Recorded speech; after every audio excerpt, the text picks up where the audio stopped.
close your eyes and picture this. It's January 1885. You wake in a cabin somewhere in the Dakota Territory, though the word cabin feels generous. The roof groans under the weight of snow, and the walls, logs chinked with mud and straw, creak against the wind. You open your eyes, and the first thing you see is your own breath rising in pale clouds.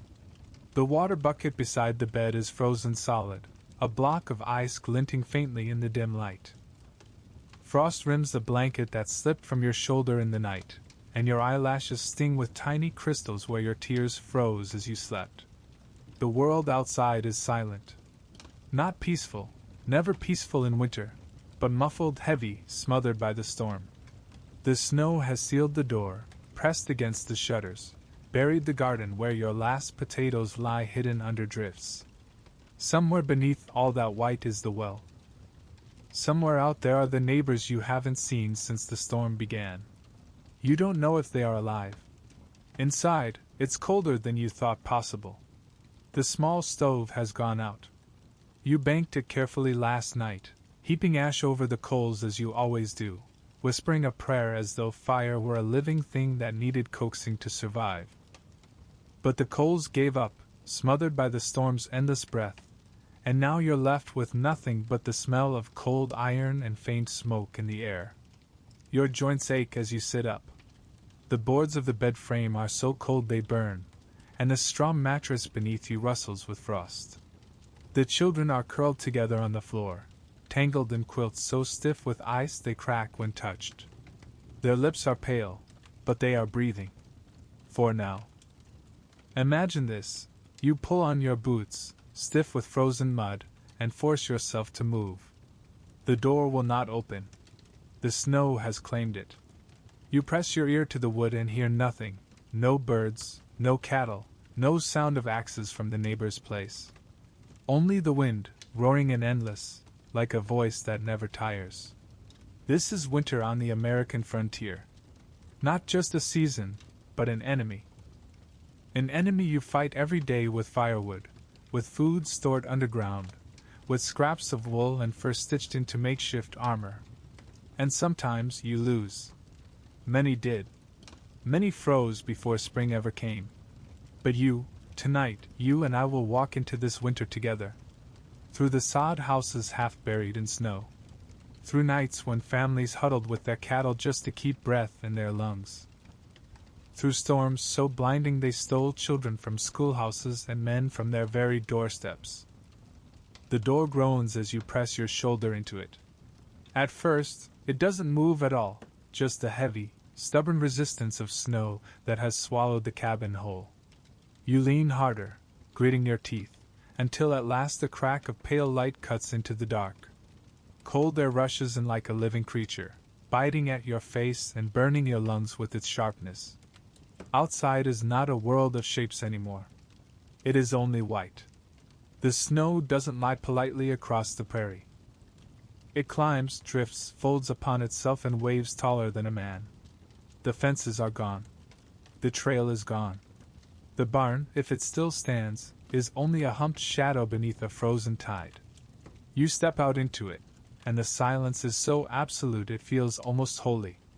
Then the wind rises, a long, low howl rolling out across the plains, carrying stinging crystals that cut at your cheeks and blind your eyes. This was the first lesson newcomers to the frontier learned, often too late. Winter here was not winter, as they had known it in the East. Not the gray drizzle of Pennsylvania or the brief sharp snaps of Ohio. This was something else entirely. Out here, on the Dakota plains, the cold had no mercy and no memory.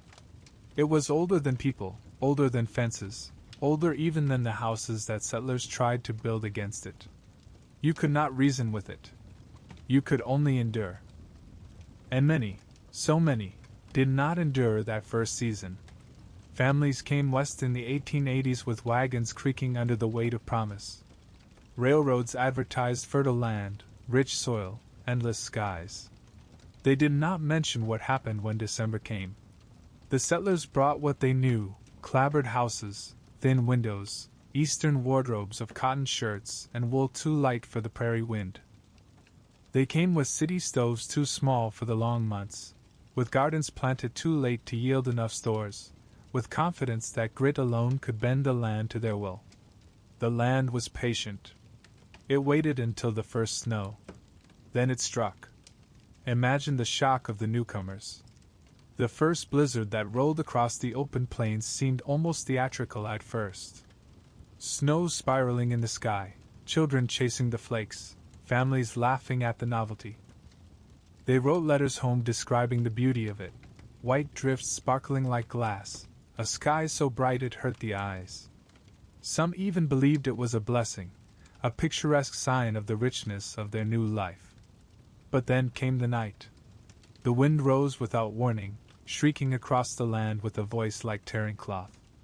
The snow that had seemed soft and playful hardened into needles, driving against the cabin walls, sifting through every crack, hissing across the floor. Temperatures plunged, 20 below 30, sometimes more. The water pails froze in hours. The bread left on the table hardened into stone. Breath turned to frost on the rafters and fell in soft crystals onto the faces of the sleeping children. Those who had built houses in haste, thin-walled or poorly roofed, discovered their mistake first. Families woke to find their blankets stiff with ice, their bedding dusted white from snow that had blown in through gaps in the walls. Some tried to burn green wood, filling their cabins with choking smoke. Others piled every stick of furniture they owned onto the fire, even the boards of their own wagons. A rocking chair, a cradle, a shelf, it did not matter. Every object was fuel. And still, the cold pressed in.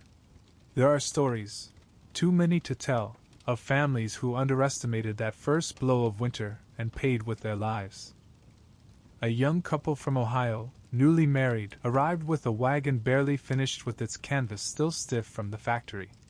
They set up their cabin in September, proud of its straight lines and neat square roof. But when the first true storm came, the roof lifted like a toy box lid, and the snow poured in. They tried to run for a neighbor's sod house half a mile away. The wife made it. The husband never did, his body found in spring curled just 100 yards from the neighbor's wall. Another family, the Rileys, wrote home in October that the Dakota air was brisk but pleasant, that they believed the worst of the season would be nothing more than a challenge. By January, the letters stopped. Neighbors found the cabin later, door unlatched, the stove long cold. All 5 of them lay beneath quilts, arms entwined, their faces pale as wax. The bucket of water by the bed was a block of ice. No one could say if they died in their sleep or simply lost the strength to wake. And then there were the children. Always the children. The prairie swallowed them with a kind of merciless indifference. A boy sent to fetch water from the well just steps from his cabin vanished in a whiteout, his tracks covered in minutes. He was found only when the thaw came, curled beneath the snow like a sleeping fawn. 2 sisters tried to walk to a neighbor's house during a storm, carrying a lantern between them. The wind blew it out. They never reached the door. Settlers learned quickly, if they survived that first year, that the prairie gave no second chances. Every mistake was fatal. The wrong wood, the wrong clothing, the wrong guess about the weather. Imagine being a newcomer, still unused to the strange silences of the land. The sky darkens, but you think little of it. The wind rises, but you dismiss it as only weather. Then the storm is upon you. Snow drives so thick you cannot see your own outstretched hand. Your world shrinks to the sound of your own breathing, the sting of ice on your skin, the terror that you no longer know which way is home. Men froze only yards from their doors. Women perished with children clutched in their arms, the snow sealing them into shapes like statues. These stories spread, whispered from cabin to cabin, until the very word blizzard became a thing of dread, a word that meant not simply snow, but death. And yet, some survived. Those who listened, who adapted, who swallowed their pride and sought advice from the Lakota, the Dakota, the Ojibwe, peoples who had endured these winters for centuries. They taught settlers to bank fires with ash, to line walls with sod, to wear fur close to the skin. They showed how to travel by rope between house and barn, a lifeline through the storm. But that knowledge came too late for many. The first winters claimed the unprepared, the stubborn, the proud. It was a grim kind of harvest. Those who had come to break the land were broken by it instead. You stand now on the threshold of one of those cabins, the wind clawing at your coat. Behind you, children stir in their blankets. Before you stretches the endless prairie, white and unforgiving, horizon lost in the storm. This is the first blow of winter. The moment the frontier reveals itself, not as a land of promise, but as a gauntlet. And the settlers, those who came with dreams of wheat fields and warm hearths, must decide whether they will bend, or whether the cold will break them. The storm does not last forever. None of them do. When at last the wind falters and the snow eases into silence, the prairie reveals what it has taken. The fences are gone, toppled and buried. The barn doors are splintered, the roofs bowed beneath their burden. Drifts rise to the eaves of the cabins, swallowing windows whole. The world is white and still, but it is not peace. It is aftermath. Inside the cabins, families stir. The survivors of that first blow crawl from quilts, cough from smoke, blink at the dim light that presses through frost-rimmed panes. The fire is low. The water is ice. The day begins not with hope, but with the heavy weight of another battle to be fought. This is the rhythm of frontier life in winter. Not one storm, not one night, but months upon months of cold that seeps into the marrow, settling there until spring. Daily life is not lived around the freeze. It is lived inside of it, swallowed by it, measured by how well one can endure it. Imagine waking in such a place. You open your eyes, and before you even move, you can feel it. The way the air bites at your nose, the stiffness in your joints from a night spent curled against the cold. The quilts are heavy with frost, crackling when you shift. You draw your hands from beneath them and they ache, numb and stiff, skin dry and cracked from the endless dryness of the fire. The first task is always the same, the fire. Whoever wakes first, often the mother, sometimes the eldest child, creeps to the stove or hearth to see whether the embers still glow. If they do, it is a small miracle, a victory from the night before. Ashes brushed away, kindling laid down, and with a careful breath, flame stirs again. The room brightens, fills with smoke, and life resumes. But if the embers are dead, if the stove is nothing but black iron and the hearth nothing but ash, then the morning begins with despair. Flint and steel must be struck, sparks coaxed, breath spent, until at last fire returns. Minutes feel like hours in that bitter waiting. Children shiver in their quilts, livestock low in the barn, and every breath you take tastes like ice. Cabins in winter were not the warm havens that storybooks sometimes suggest. They were prisons of frost. The walls themselves seemed to weep with cold, white crystals creeping across the logs. Frost gathered on the inside of the windows, a filigree of ice that was beautiful only until you tried to scrape it away with bare hands. Clothing froze stiff overnight. Boots left by the door turned to stone. Bread hardened, bacon fat congealed, milk solidified in pans. Every morning was a rediscovery of what the cold had claimed. And yet life went on. It had to. Families bundled in layer after layer of wool, in shawls and cloaks, in mittens patched so many times they were more darning than fabric.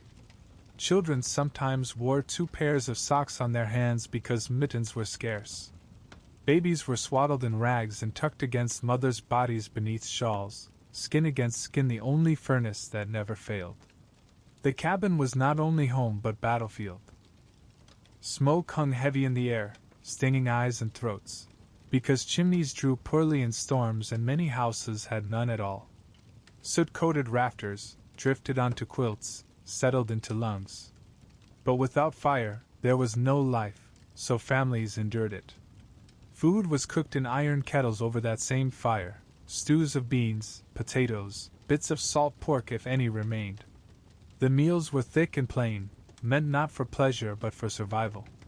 Meat was rare, flour more precious than gold by January.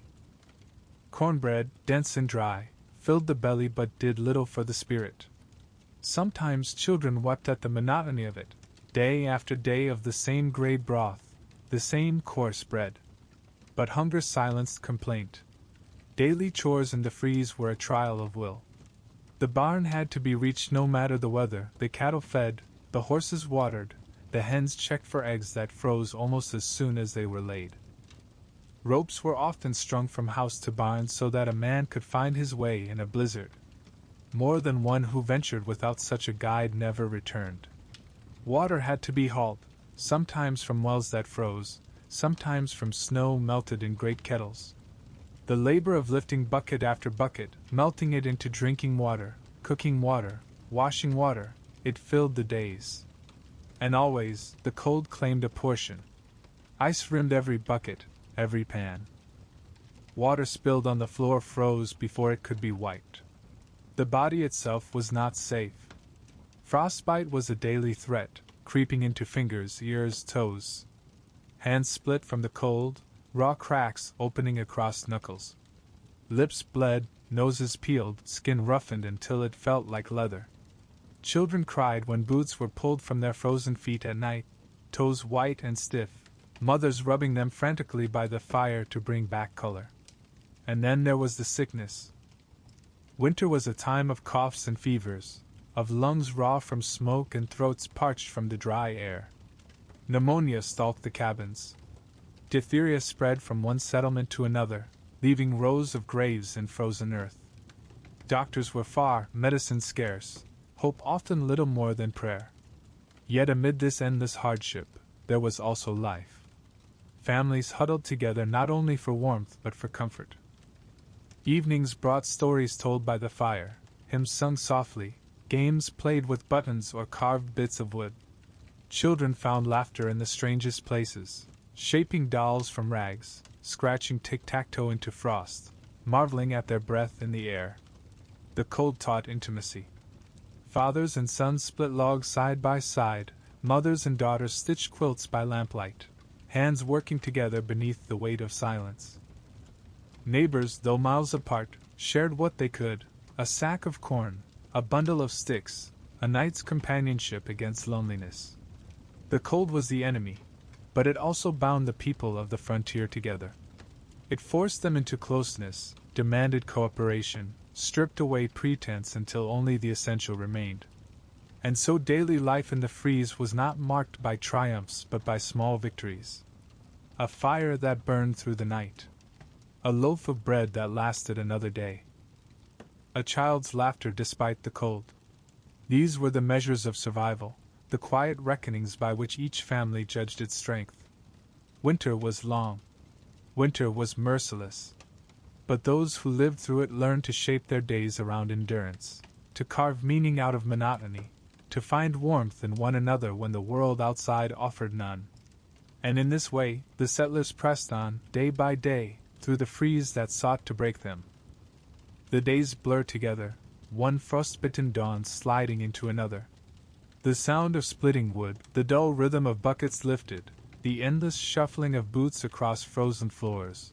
This becomes the heartbeat of winter.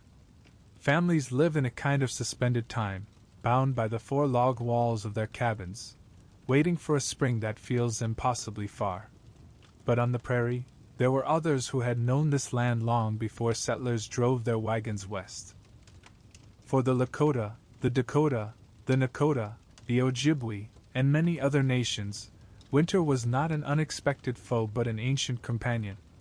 They had lived through centuries of storms, endured blizzards that swallowed the horizon, and carried forward knowledge that turned survival into something more than luck.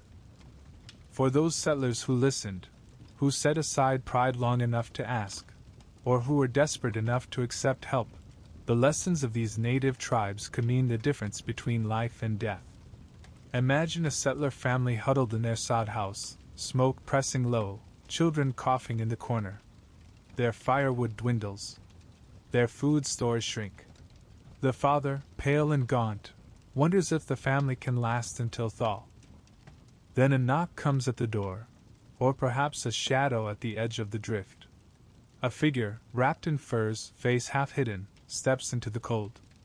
A Lakota neighbor, come to check, to see, to teach. These were not always easy encounters. Distrust ran deep, born of wars, treaties broken, land taken. And yet in winter, when death hung in the air like frost, acts of quiet humanity still passed between neighbors. Food was shared. Shelter was offered. Knowledge was given. And what knowledge it was! One of the most vital lessons was fire. Settlers, accustomed to dense eastern forests, had assumed wood would be plentiful everywhere. But on the open plains, trees were scarce, huddled only along river valleys or scattered miles apart. Many newcomers froze simply because they had nothing left to burn. The tribes had long since mastered alternatives. Buffalo chips, dried dung, were gathered and stacked high, their smoke pungent but their heat steady. Settlers who sneered at first quickly found themselves grateful for the brown piles stored outside their cabins. Cow dung, horse droppings, even twists of dried grass were pressed into service, a lesson taken directly from native practice. Then there was the art of banking the fire. While settlers often piled on logs and watched them burn to ash, native families buried their embers carefully in ash, coaxing them to last until morning. This way, no spark was wasted, no fire lost to the dark. A single coal, carried in a horn or shell, could keep a family alive through the blackest night. Another lesson lay in shelter itself. Wooden cabins, drafty, thin-walled, poorly sealed, bled heat into the prairie night. But sod houses, carved from the very earth, were warmer, quieter, more secure against the storm. Indigenous peoples had long understood the value of insulation, earthen lodges with thick walls that held the day's heat, teepees layered with hides that shed snow and funneled smoke, shelters that breathed with the land instead of fighting against it. Settlers who clung stubbornly to Eastern-style homes often paid dearly. But those who observed, who dug their homes deep and lined them with earth, found themselves far warmer when the winds began to scream. Clothing, too, was a matter of survival.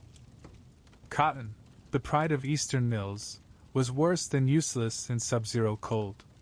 It absorbed moisture, clung damp to the skin, and froze solid in the wind. Settlers bundled themselves in layer after layer of wool, but even this often failed. Frost crept in at every seam, every exposed inch of skin.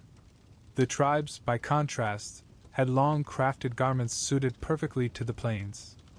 Moccasins, lined with fur, were lighter and warmer than stiff leather boots. Leggings of deer or buffalo hide shed snow and cut the wind. Mittens, not gloves, trapped heat together in the fingers. Rabbit-skin robes, fur turned inward, kept warmth close to the body. Some settlers rode home astonished at the difference. "I have learned more from one Sioux coat than from all the coats I brought from Chicago," one man confessed in his diary. Children who wore moccasins gifted by native neighbors often survived winters that claimed others in stiff eastern shoes. And then there was food. The native tribes of the plains knew how to stretch the bounty of summer into the depths of winter. Berries dried in the sun, meat smoked until it kept for months, corn parched and stored in woven bags. Most vital of all was pemmican, a mixture of dried meat, rendered fat, and berries that packed immense energy into a small bundle. Carried in rawhide bags, pemmican could sustain a traveler for days. Settlers who tasted it sometimes recoiled at first. It was foreign, strong, unlike the bread and salted pork they knew. But soon they recognized its worth. Families who adopted pemmican survived winters that would have starved them otherwise. Hunters who carried it on the trail could go further, last longer, return alive. Perhaps the greatest lesson, though, was not in fire, nor shelter, nor food, but in mindset. For native peoples, winter was not merely endured. It was anticipated, prepared for, accepted as a season with its own rhythms. Summer was for gathering, autumn for storing, winter for reflection, for stories, for the long, slow passing of nights by the fire. Patience was as vital as fuel. To fight the winter was folly. To live with it was wisdom. Settlers, raised on the belief that hard work could bend the world, often struggled with this. They labored furiously against the cold, fought the snow as though it could be beaten, cursed the storms as unfair. But those who learned to pause, to endure, to measure their strength carefully, they lasted. It was a hard lesson, but a necessary one. On the prairie, survival did not belong to the proudest, but to the most adaptable. And yet, even with these lessons, even with the shared wisdom of those who had walked the plains for centuries, winter still claimed its price. Not every settler would listen. Some dismissed native knowledge as superstition. Others accepted help once, only to return to old mistakes the next year.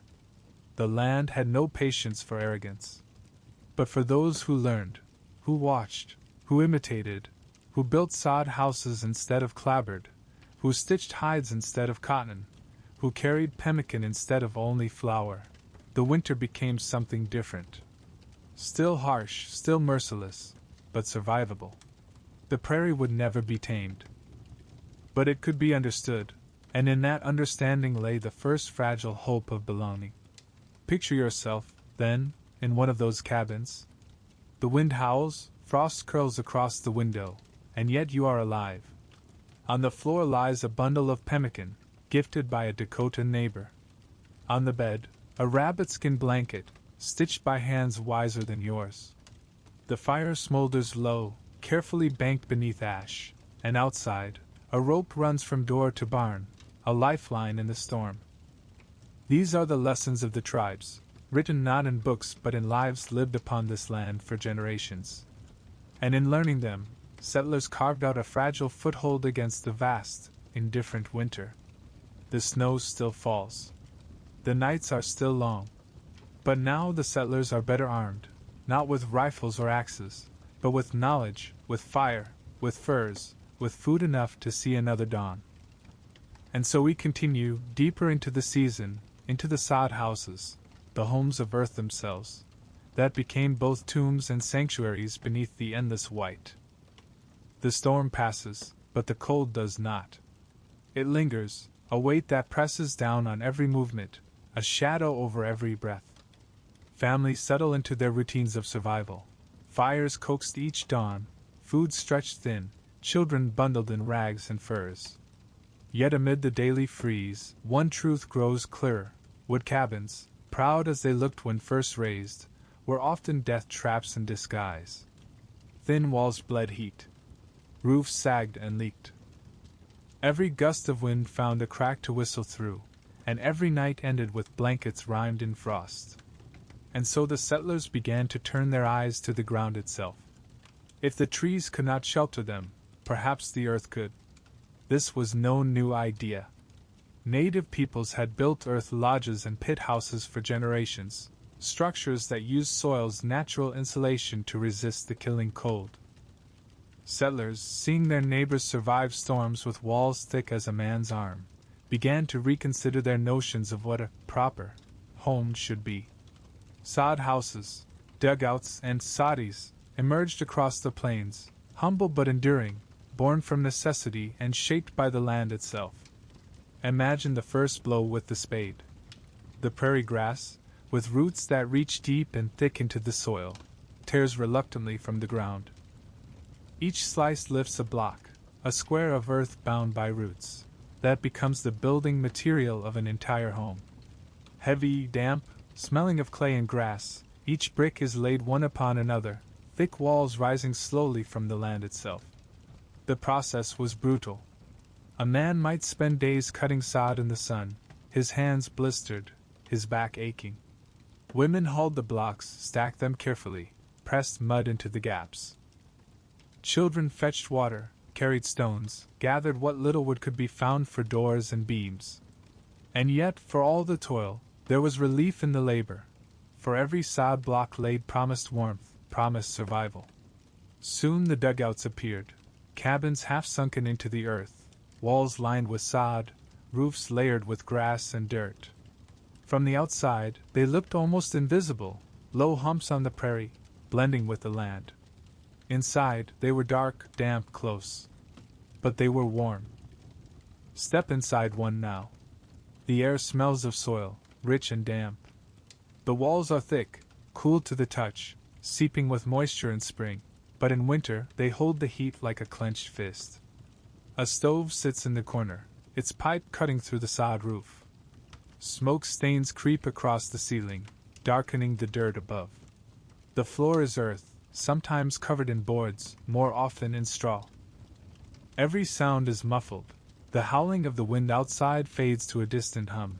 The snow against the roof falls like the soft patter of rain. It is not a pretty place. Frogs sometimes burrow through the walls in summer, insects creep from the soil, snakes find their way inside. When storms pound the land, mud falls in clumps from the ceiling, dust sifts into blankets. Guests joke that it rains indoors almost as often as out. But the sod house does not give in. It endures. And in the dead of winter, when wooden cabins crack and splinter, when frost grows on every nail, the soddy is steady, its walls holding warmth through the longest nights. Settler diaries give us glimpses of this strange half-life inside the earth. One woman wrote of her first night in a dugout. "I thought I had been buried alive. The roof so low I struck my head, the smell of dirt so strong I felt I could not breathe. But by morning, with the fire lit and the frost gone from my blanket, I thanked the Lord for this burrow that had saved me." Another described waking to the sound of a storm overhead. It was as though the world itself had collapsed. I feared the roof would give way. But in the morning, we found the drift high above us, and the sod walls had held. Our neighbors, in their wooden house, had near frozen. Such testimonies carried through the settlements. Before long, newcomers abandoned their pride and dug into the earth. Sod houses were no longer symbols of failure, but of wisdom, of adaptation, of belonging to the land that demanded humility. But life in the sod house was no easy comfort. Winters pressed heavily on body and mind alike. The darkness of a single window, sometimes just a pane of oiled paper or thin glass if one could afford it, left families in near gloom for months. Smoke from the stove hung low, eyes stung constantly, lungs filled with soot. The damp earth seeped into clothes, into blankets, into skin. Children developed coughs that never seemed to leave, and mothers fought endless battles against mildew and mud. And yet, for all of this, there was an intimacy to sod house life. Families lived shoulder to shoulder, every moment shared. At night, when the fire dimmed, parents told stories by lamplight, shadows dancing on earthen walls.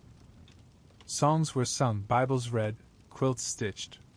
A sod house could be as much a fortress of memory as of earth. There was another advantage too: silence. Wooden cabins groaned in the wind, their walls rattling, their roofs lifting as if to fly. But sod houses absorbed the storm. Snow piled high against their sides, muffling even the howling wind.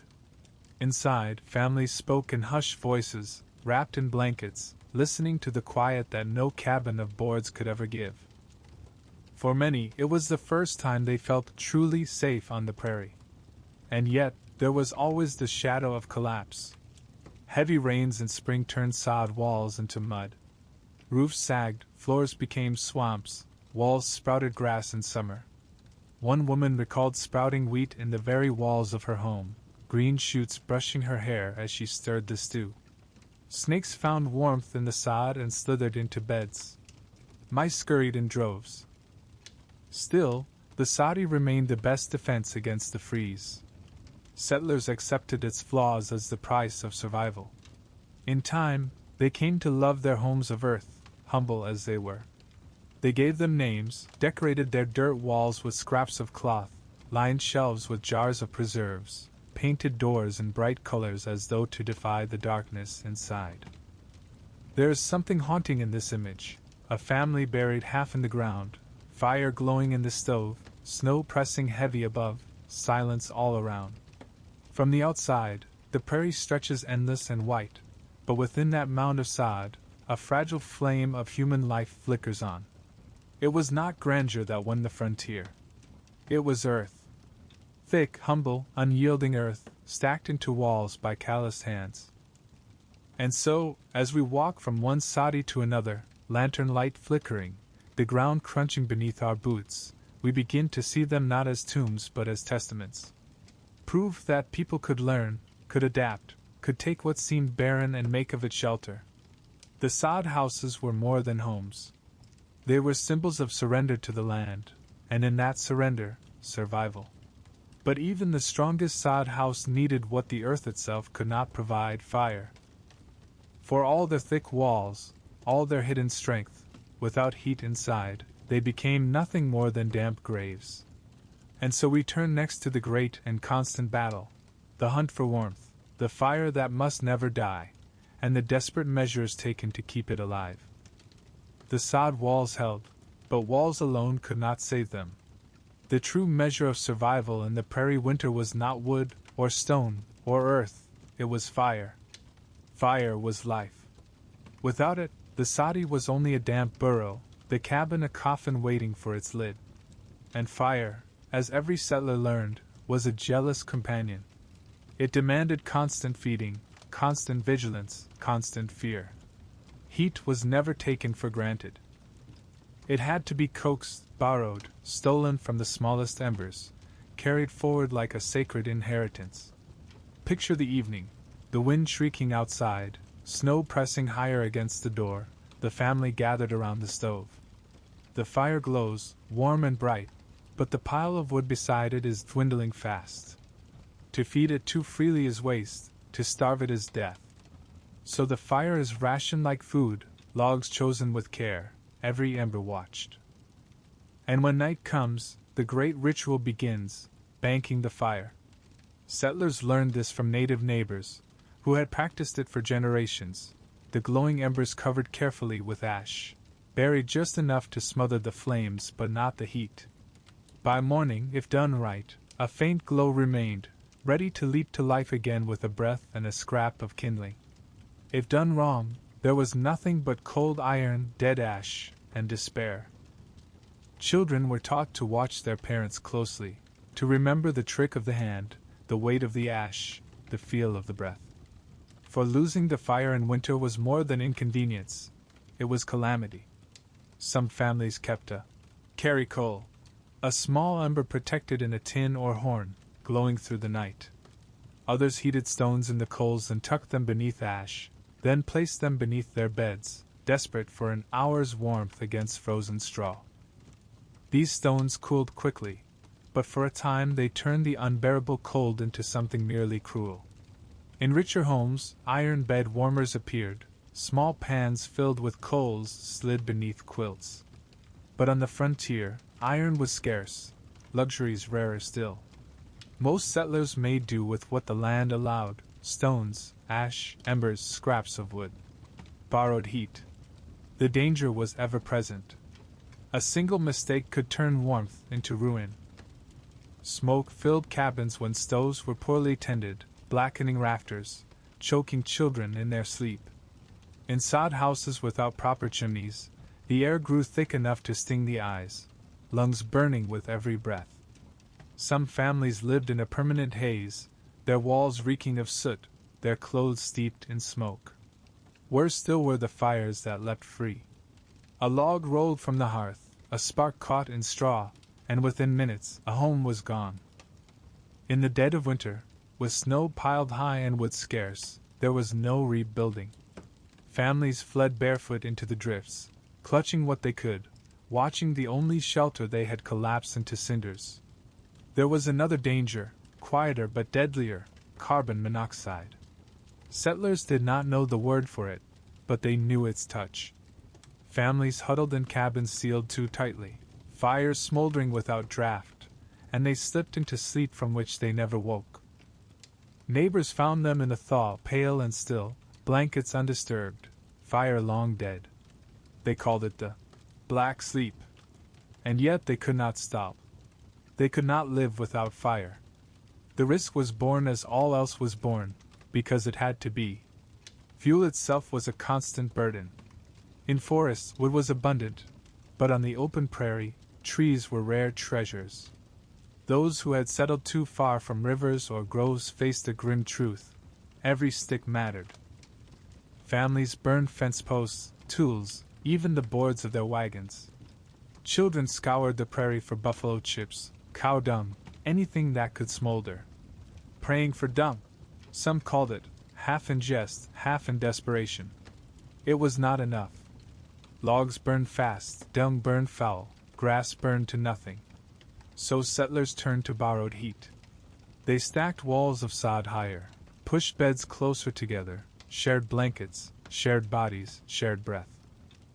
In one soddy, 5 children slept in a single bed, their parents beside them on the floor, every body pressed together until the cold seemed less like a predator and more like a weight shared.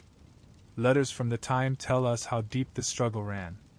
One woman wrote to her sister back east, "We sleep in smoke. I cannot tell if my eyes are red from fire or from tears. The children cough always, but without the fire, they would be cold corpses by dawn." The woodpile is gone, and yesterday John burned the last of the chairs. I sit now on a stump. Another settler confessed, "We have taken apart the barn door for fuel. The cows shiver in the open, but at least the children will live." I cannot write more, for the ink freezes between the nib and the page. Such words carried the weight of fire's double edge. It gave life, but only at cost. And yet, amid this struggle, there were moments almost tender. Children clutched warm stones as though they were treasures. Mothers wrapped quilts around infants, and whispered prayers that their breath might keep them safe through the night. Families lay shoulder to shoulder, hearts beating against one another, a human furnace defying the cold. Borrowed heat was not just physical. It was communal, emotional, spiritual. A neighbor offering a log, a child offering a blanket, a wife rising in the dark to coax embers into flame. These were acts of devotion as much as survival. Fire was not only warmth. It was love pressed into smoke and ash. And so each night ended the same, the careful burying of embers, the hope that morning would bring fire again. Each morning began with the search for heat, the breath upon the coals, the sigh of relief when the flame caught. A rhythm older than the settlers themselves, older than the prairie, older than history. Fire was life. And life, on the frontier, was fire borrowed, fire shared, fire fought for every day.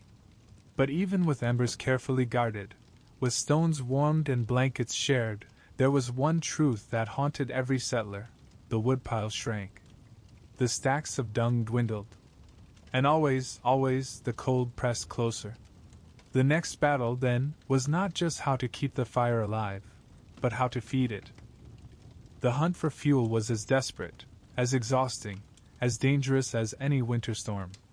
And so, with the fire sputtering low and the last stick already half to ash, we turned to that endless quest, the gathering of fuel on a prairie that offered almost none. The fire still flickers, but it is weak, and the woodpile outside the door shrinks each day. Every log tossed onto the coals is a choice, a calculation of how many nights remain before there is nothing left to burn. Families keep their eyes on that pile the way one watches a clock, knowing that when it is gone, time itself will run out. In the forested east, the idea of running out of wood was absurd. Trees crowded every road, every farm, every horizon. Men felled them in great piles, split them into neat cords, and stacked them high against the barns. But on the open prairie, where the grass ran to the horizon and not a single tree broke the skyline, settlers found themselves in a world where fuel was not a certainty, but a prize to be hunted. The prairie was vast, but its emptiness was a kind of cruelty. The settlers who crossed it with wagons saw its open beauty and believed it would sustain them. But when the first true winter came, they realized the terrible truth. The land was rich in grass, in sky, in silence, but not in fuel. And so began the endless, desperate search. Every scrap of wood was gathered. Fallen branches from river groves, fence rails torn down plank by plank, barns dismantled one beam at a time. Families burned doors, tables, chairs, anything that could hold flame. More than one settler wrote of sitting on an upturned barrel because every stool had gone into the fire. But wood was only the beginning. The prairie offered other fuels, stranger, harsher, but no less vital. Buffalo chips, dried dung, became the treasure of winter.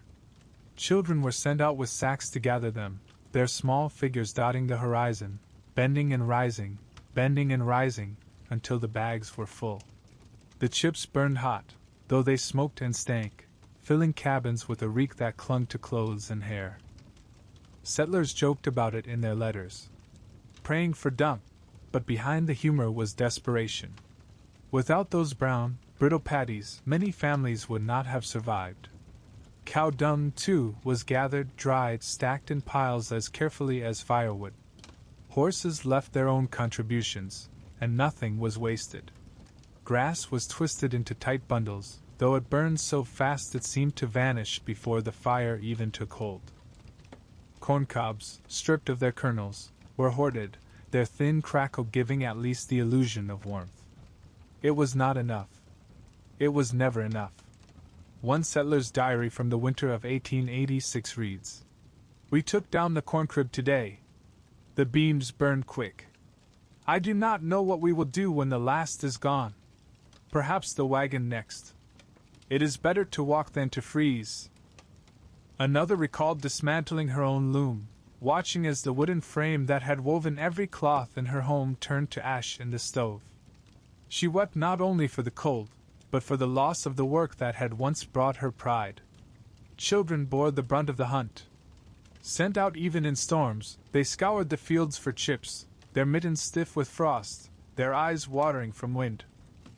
They learned to read the land for signs, dark shapes against the snow, scraps of grass that hinted at dung beneath.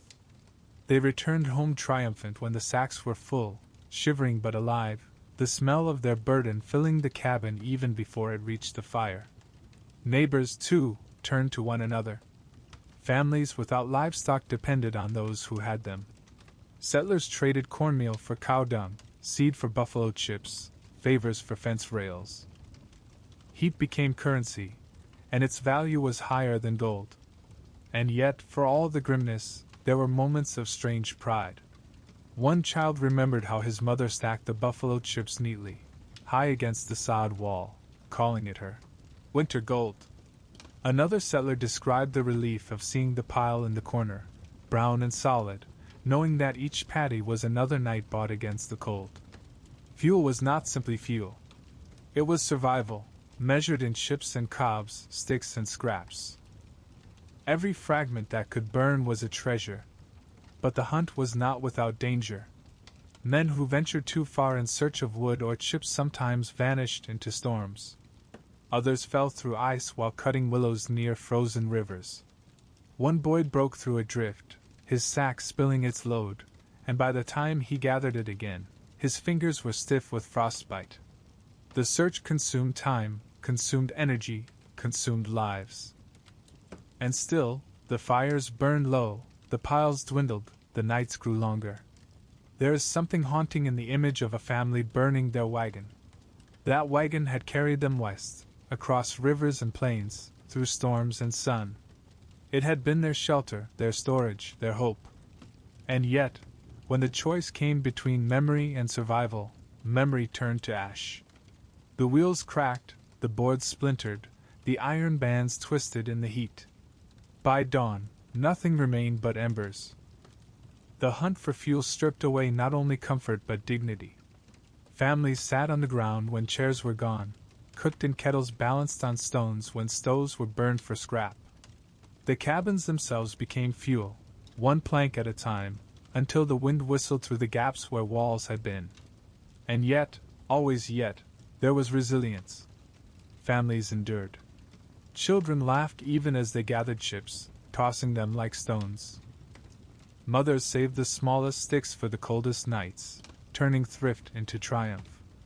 Fathers taught their sons how to split the last log just so, to make it last. Fuel was never enough, but somehow, through ingenuity, through stubbornness, through sacrifice, many survived. They did not conquer the prairie, but they outlasted it, night by night, fire by fire. The hunt for fuel was more than a task. It was a ritual, a daily pilgrimage into the frozen land, a reminder that survival was never given, always earned. And in that endless search, the settlers learned the cost of warmth, not in money, but in sweat, in labor, in loss. And still, for all their efforts, there were those who failed, who miscalculated, who ran out before the thaw. Their stories echo in the silence of the prairie still. Families huddled in frozen cabins, fires long dead, their last logs burned too soon. It is to them that we now turn, to the stories of desperation, the moments when the hunt failed, and the only fuel left was hope itself. The woodpile was gone. The buffalo chips stacked neatly against the wall had vanished one by one into smoke and ash. The furniture had burned, the wagon had burned, even the barn beams had gone into the fire. And still, winter stretched on, long and merciless, with no sign of thaw. It was in these moments, when every ordinary fuel was consumed, when every scrap of dung and stick of wood was gone, that desperation took hold. Families looked around their cabins, at the walls that sheltered them, the tools that had carried them west, the belongings that tied them to their pasts, and they saw not memories but fuel. The frontier winter stripped away sentiment as surely as it stripped away warmth. What could burn, burned. What could not, was left to freeze. Picture a cabin in the Dakota Territory, its walls bare where planks had been pried away. The wind whistles through the gaps, snow drifts against the inside corners, yet the stove still glows because those boards have become fire. A family huddles close, blankets drawn tight, eyes hollow with hunger, faces raw from smoke. Every night is the same question: what is left to burn? One diary tells of a woman who broke apart her spinning wheel for kindling. I wept as I laid it in the stove. It was the last thing that was my mother's, carried all the way from Ohio. But the children were cold, and so it went to ash. Another family dismantled their bed frames, sleeping on the floor while the posts and slats gave them 3 more nights of heat. A neighbor recalled walking into such a cabin and seeing nothing left but straw pallets on dirt. They had burned their own rest. He wrote, just to wake again the next morning. The choices grew more grim as the weeks dragged on. Families turned to burning books, clothes, tools. One settler burned his own chest of drawers, the oak panels blazing bright in the stove. His wife, watching their few remaining linens folded on the ground, whispered, "It was our last fine thing." Children learned not to cry when toys vanished into the fire. Wooden dolls, carved blocks, even a boy's sled, all went up in smoke. The settlers could not afford sentiment. A toy was warmth. A chair was life. And still, sometimes, it was not enough. Neighbors remembered finding families curled together in cabins stripped bare. The walls still stood, the stove still squatted in the corner, but there was nothing left inside.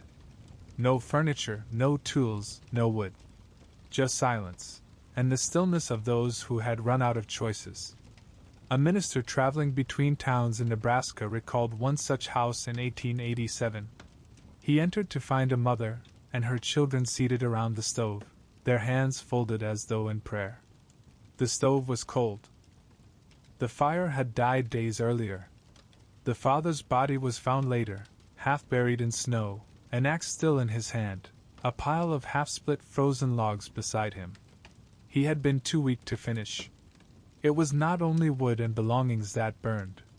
Hunger added its own desperation. Food stores dwindled as quickly as fuel. Root cellars, once filled with potatoes and carrots, emptied by midwinter. Salt pork was gone, flour measured in handfuls, beans stretched into thin stews. Families boiled bones for broth, scraped lard barrels for grease, ate corn meant for spring planting. There are stories of worse, whispered but rarely written. Families so hungry they boiled leather harnesses, shoes, belts, anything that might soften in water and fill a belly. Some gnawed on bark stripped from fence posts.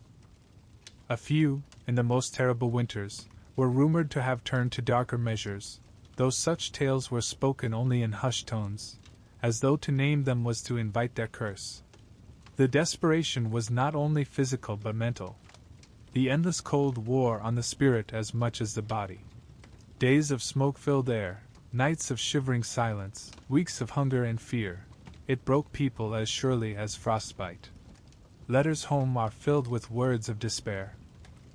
"I fear we shall not see spring," wrote one young wife. "The baby cries from hunger, and I have nothing to give her but water warmed on the stove. I think often of Mother's kitchen, and I wonder if she prays for me. I pray, but I feel no answer." A farmer scrawled in his journal, "The cold has no end. It is a wall I cannot climb. I would rather face the bullet of a Sioux than this silence." The entry ends abruptly, the ink trailing off into a frozen blot. Yet even in such bleakness, there were sparks of humanity. Neighbors shared what little they had, even when it meant going without themselves. In one settlement, families took turns dismantling their own cabins, each giving a few boards to keep the fire alive in whichever house sheltered the weakest among them. There are accounts of mothers giving up their own blankets to wrap their children, of fathers going without food so their families might eat, of neighbors trudging miles through storms to share a single sack of cornmeal. These small acts of sacrifice shone all the brighter against the dark backdrop of despair. The prairie has always been a land of extremes, and in those extremes, human character is laid bare. Some bent beneath the cold, despairing and lost. Others found within themselves a steel they had not known, enduring not only for their own sake but for those beside them. And so, for every story of loss, there is another of survival, wrung from the jaws of winter by sheer will.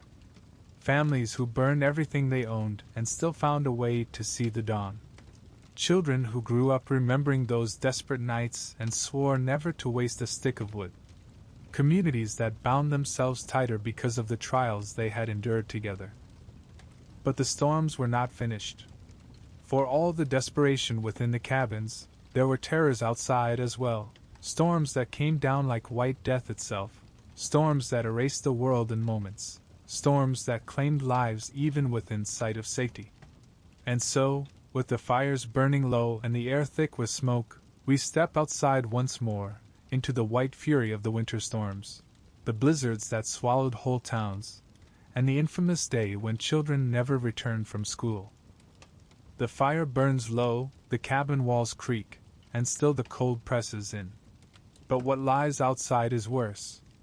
For all the fear of dwindling food and empty wood piles, it was the storms themselves that brought the greatest terror. On the prairie, winter did not always come quietly. Sometimes it came roaring, furious, blind. Settlers called it the White Death.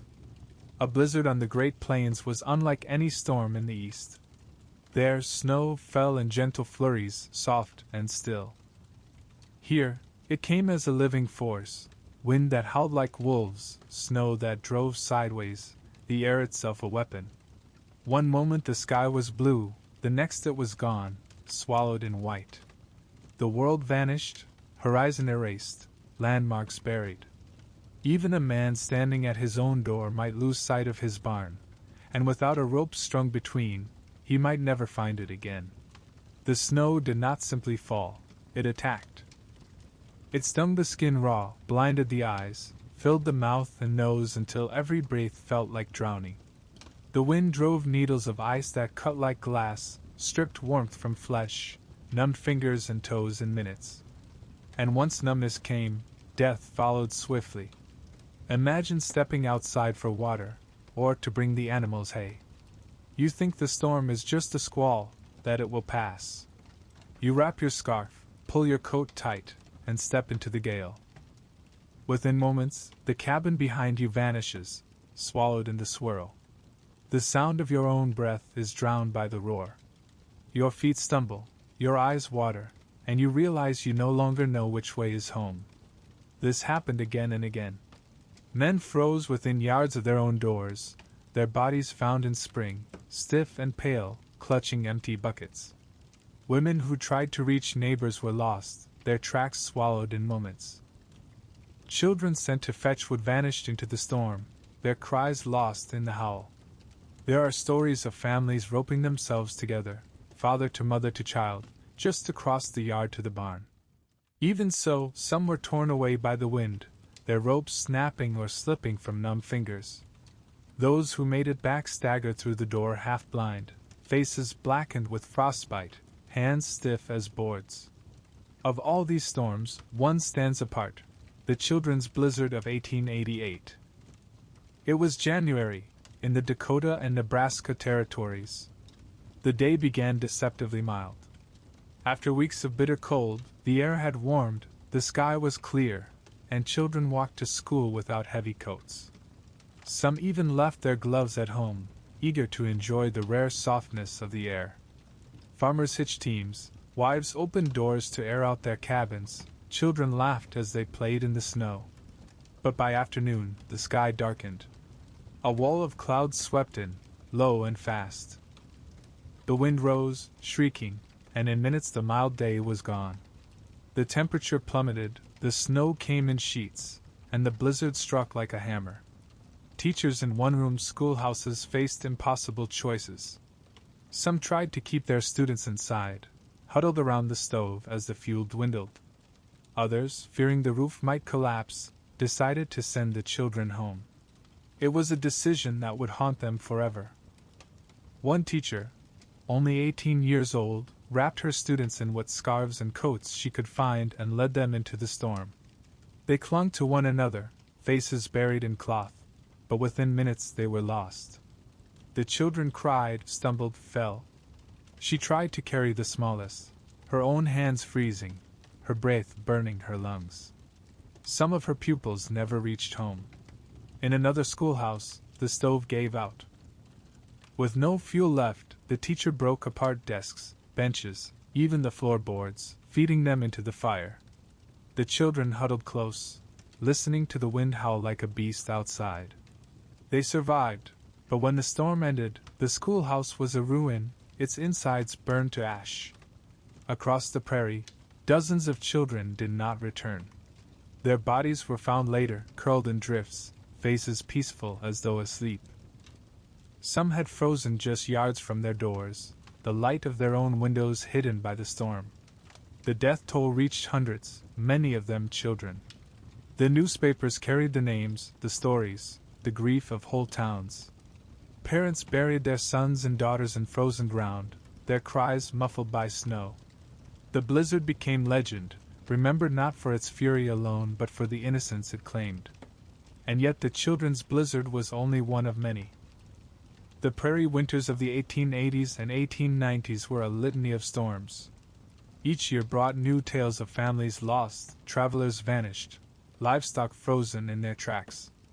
Cattle died by the thousands, their bodies stiff beneath drifts. Horses were found huddled together, eyes wide and glazed. Entire herds were wiped out in a single night, ruin for the families who depended on them. Settlers spoke of mornings when the prairie was littered with white mounds, snowdrifts that, when thaw came, revealed the corpses of animals beneath. The storms did not simply kill. They terrorized. Families lay awake at night as the wind shook the sod walls, listening to the howl, praying their roof would hold, their fire would last. Children wept in fear, mothers sang hymns to quiet them, fathers sat by the door with rope in hand, ready to brave the storm if the animals broke loose. What made the blizzards so deadly was their suddenness. The sky could be clear 1 hour and gone the next. Settlers relied on no forecast but the look of the clouds, the bite of the wind.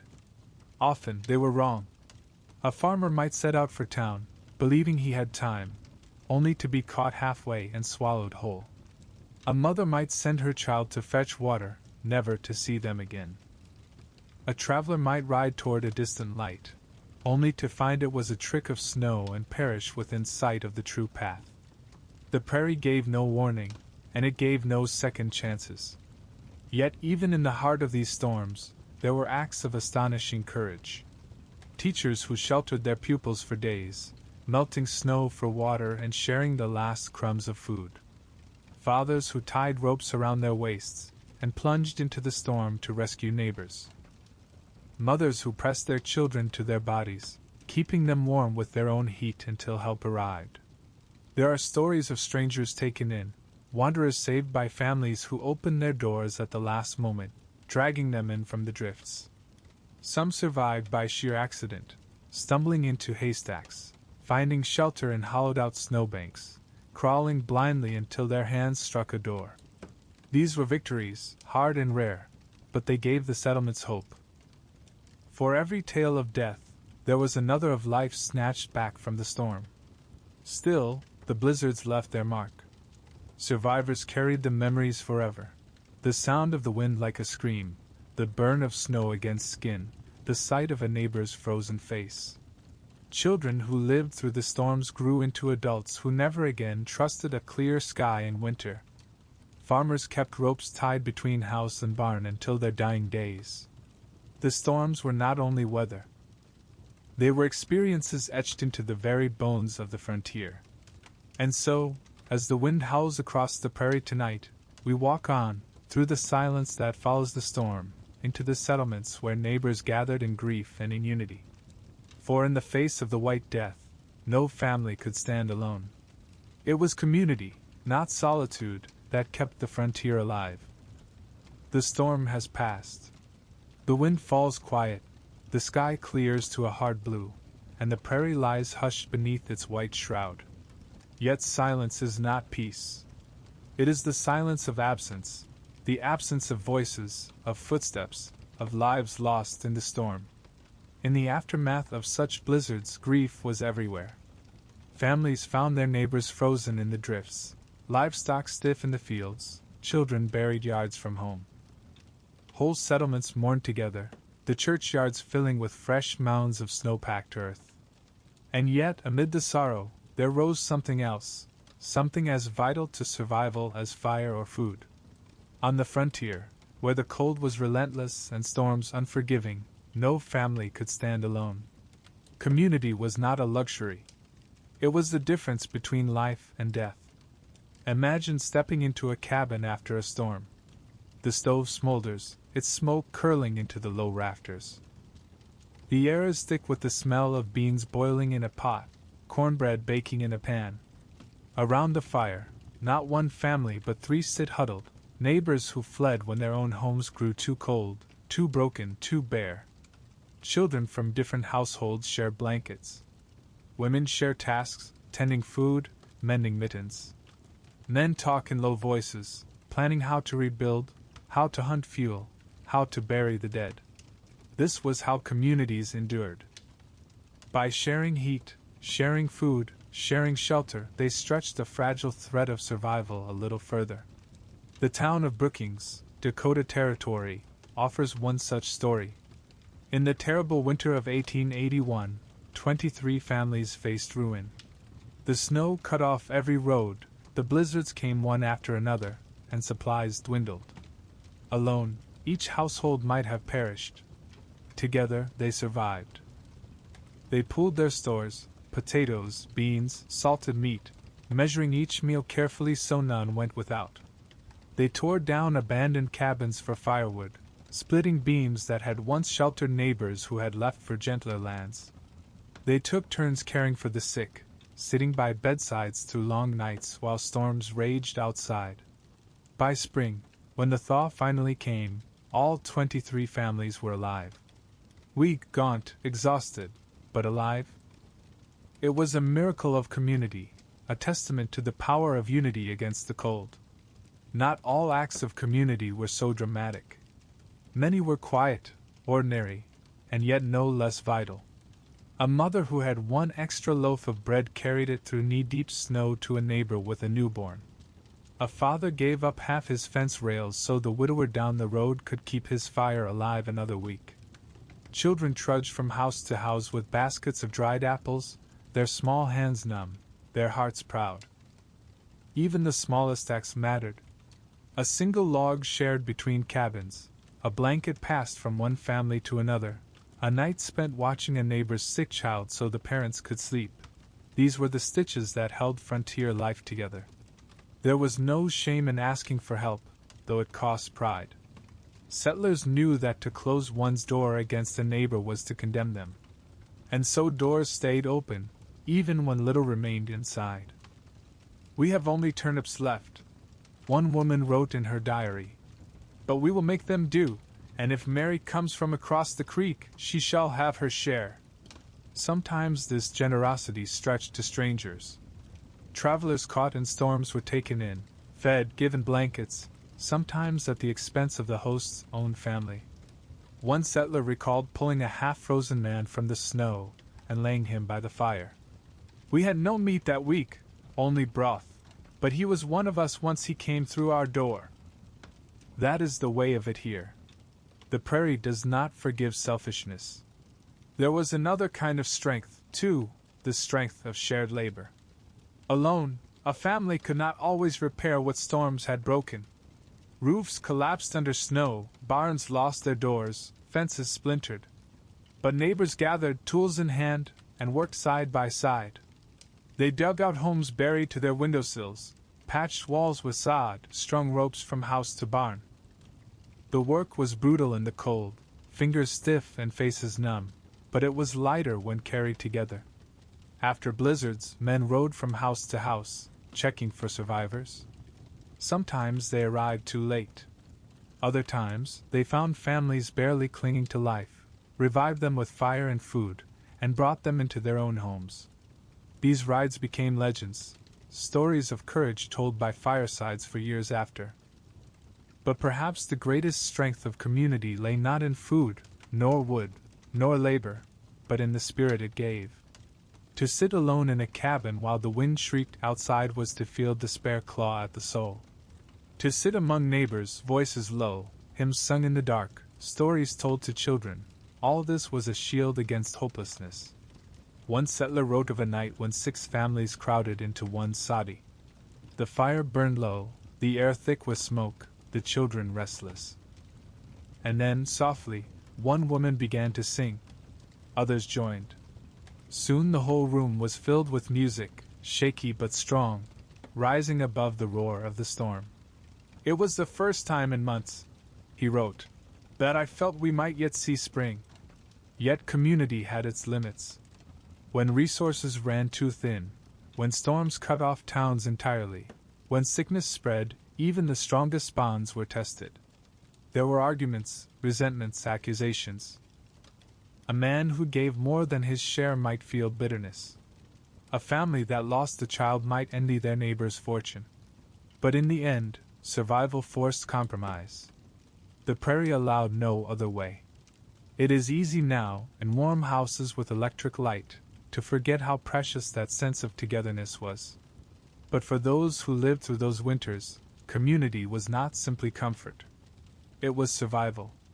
Without it, the White Death might have claimed many more. With it, whole towns endured, scarred but still standing, ready to face the next storm. And so we step now from the crowded warmth of those shared cabins into the icy wind again, turning our eyes to another battle against the cold. The battle fought not with fire or food, but with fabric, fur, and wool. Clothing was armor on the frontier, and without it, even the strongest community could not shield the body from winter's teeth. The cabin door creaks open. The warmth of the crowded hearth falls away, and the cold rushes in like a blade. Outside, the air cuts straight to the bone. In this place, in this season, clothing is not fashion. It is armor. Every settler knew it. Step outside underdressed, and death would find you quickly. The prairie did not forgive bare skin, not in January, not when the wind drove snows sideways and the air itself seemed to burn. Clothes were shields, stitched together from whatever scraps of fabric, fur, and hide a family could muster. But many newcomers learned this too late. Those who came from the east brought with them what seemed sensible at the time: cotton shirts, light wool suits, stiff leather boots polished for city streets. On the frontier, these garments betrayed them. Cotton, once damp, froze solid against the skin, turning warm bodies into brittle shells. Thin wool unraveled against the prairie wind. Boots stiffened in the cold, cracking at the seams, offering no protection against frost creeping up from the snow. Letters tell of men found stiff in the drifts, coats pulled tight but useless, gloves worn through at the fingertips. Their mistake was not laziness. It was ignorance. They had dressed for a winter they thought they knew, not the one that greeted them here. The wiser settlers, and the survivors, turned to layers. They wrapped themselves in rough-spun wool, in cloaks heavy with grease, in coats lined with rabbit fur. 2, sometimes 3 shirts at once, wool stockings doubled, scarves tied tight across nose and mouth. Every gap had to be sealed, for the wind found any weakness. Gloves proved nearly worthless. Fingers separated by cloth grew cold too fast. Mittens, simple and crude, held the warmth together. Mothers knitted them from scratch, fathers cut them from hide, children wore them until they were stiff with frost and soot. Boots were lined with rags, stuffed with straw, anything to hold heat. Men wrapped their feet in burlap, then wool, then leather, layer upon layer, until they could hardly walk. Women stitched scraps of fur inside shoes, grateful for any insulation at all. And still, frost crept in. Fur was the finest armor, though few families could afford it. Wolf pelts draped across shoulders, bear hides cut into coats, buffalo robes laid across beds or wrapped tight around travelers. A buffalo robe, settlers said, could mean the difference between reaching home and being found in spring as a stiff shape in the snow. Those who had none improvised. They stitched old quilts into coats, patched holes with sacks, sewed together scraps until the garment was more repair than fabric. Children wore hand-me-downs 3 times patched, coats so oversized they tripped over them, sleeves rolled until they bunched at the wrist. Fashion had no place here. Only survival mattered. The stories of frostbite were everywhere. Men returned from the barn with hands blackened, women wept over children whose toes never warmed again. A single mistake, a mitten lost, a boot slipped off, could cost flesh, even life. One settler told of his neighbor, a man strong and careful, who went to fetch water without covering his ears. He returned minutes later with lobes white as wax. By nightfall, they had turned black, and by spring they were gone. Another family remembered the winter their youngest lost 3 fingers. He had pulled off his mitten to tie his bootlace. By the time he pulled the mitten back on, the frost had already bitten too deep. These were the lessons clothing taught, hard, merciless, unforgettable. Yet clothing was more than mere defense. It was also a burden. To dress for the prairie winter was to encase oneself in weight. Coats heavy with damp, boots stiff with frost, scarves frozen stiff with breath turned to ice. Each layer slowed the body, bent the back, exhausted the spirit. Simply moving through snow became a battle not only against the elements, but against the very armor meant to protect. And once inside, the cycle began again. Every layer had to be shed before the fire, thawed, dried, mended. Mittens hung above stoves, socks steamed by the hearth, boots propped upside down to drip into pans. Clothing was never clean, never fresh, always stiff with soot and damp. But it was life. There were moments of small pride amid the drudgery. A mother who managed to sew a new coat from scraps of wool, her children admiring it as though it were silk. A father who trapped a fox and turned its pelt into a hat, the first soft and warm even in the sharpest wind. A child whose new mittens, knitted on a long winter night, meant one more season of play in the snow. And there were heirlooms, garments carried west from older lives, coats stitched by mothers long gone, shawls once worn in warmer lands. These pieces, too precious to waste, were worn until threadbare, patched until unrecognizable, clung to as both shield and memory. But the settlers were not alone in this battle. They watched, learned, borrowed from those who had long lived on the plains. The Lakota, the Dakota, the Ojibwe, tribes who had faced these winters for centuries, knew clothing not as burden but as craft, perfected by generations. Their garments, made of fur and hide, shaped to shed snow and trap heat, were not luxuries but necessities. Settlers who scorned them suffered.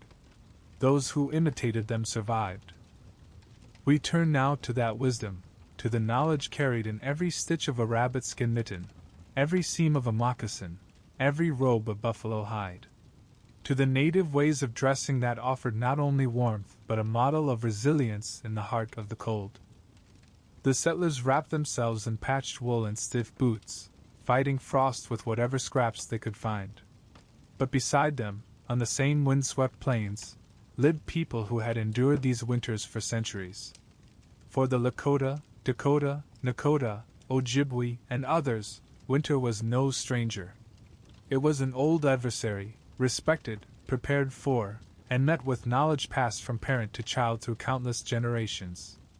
That knowledge was written not in books, but in clothing. Where settlers shivered in cotton shirts and boots that split against the snow, native families stepped into storms dressed in garments made for this very world. Every stitch, every seam, every layer was part of a system perfected by trial and error long before the first wagon rolled across the prairie. Moccasins, soft and supple, lined with fur, fit the foot like skin itself. They were not stiff like leather boots, but flexible, light, easy to move in. In deep cold, extra layers were added, rabbit fur sewn inward, grasses tucked between hide and sole, insulating with warmth that boots from the east could never match. Leggings of deer or elk hide wrapped the legs, tied tight, shedding snow and blocking wind. Shirts of tanned hide, softened with fat and smoke, were worn in layers. Over them came robes, buffalo, wolf, bear, furs turned inward to trap the body's heat, outward to shed the storm. Hands, always so vulnerable, were guarded by mittens of rabbit or beaver. For against skin, hide on the outside, they trapped warmth far better than knitted wool. A single rabbit skin mitten might seem fragile, but the dense fur held warmth with astonishing power. Children's hands, wrapped in such coverings, stayed pink when settler children's fingers turned blue. For the head, there were hoods and caps of fur, long flaps tied beneath the chin, protecting ears from the frostbite that claimed so many settlers. Some hoods were lined with down, others with fur so thick it seemed impossible that wind could pass through.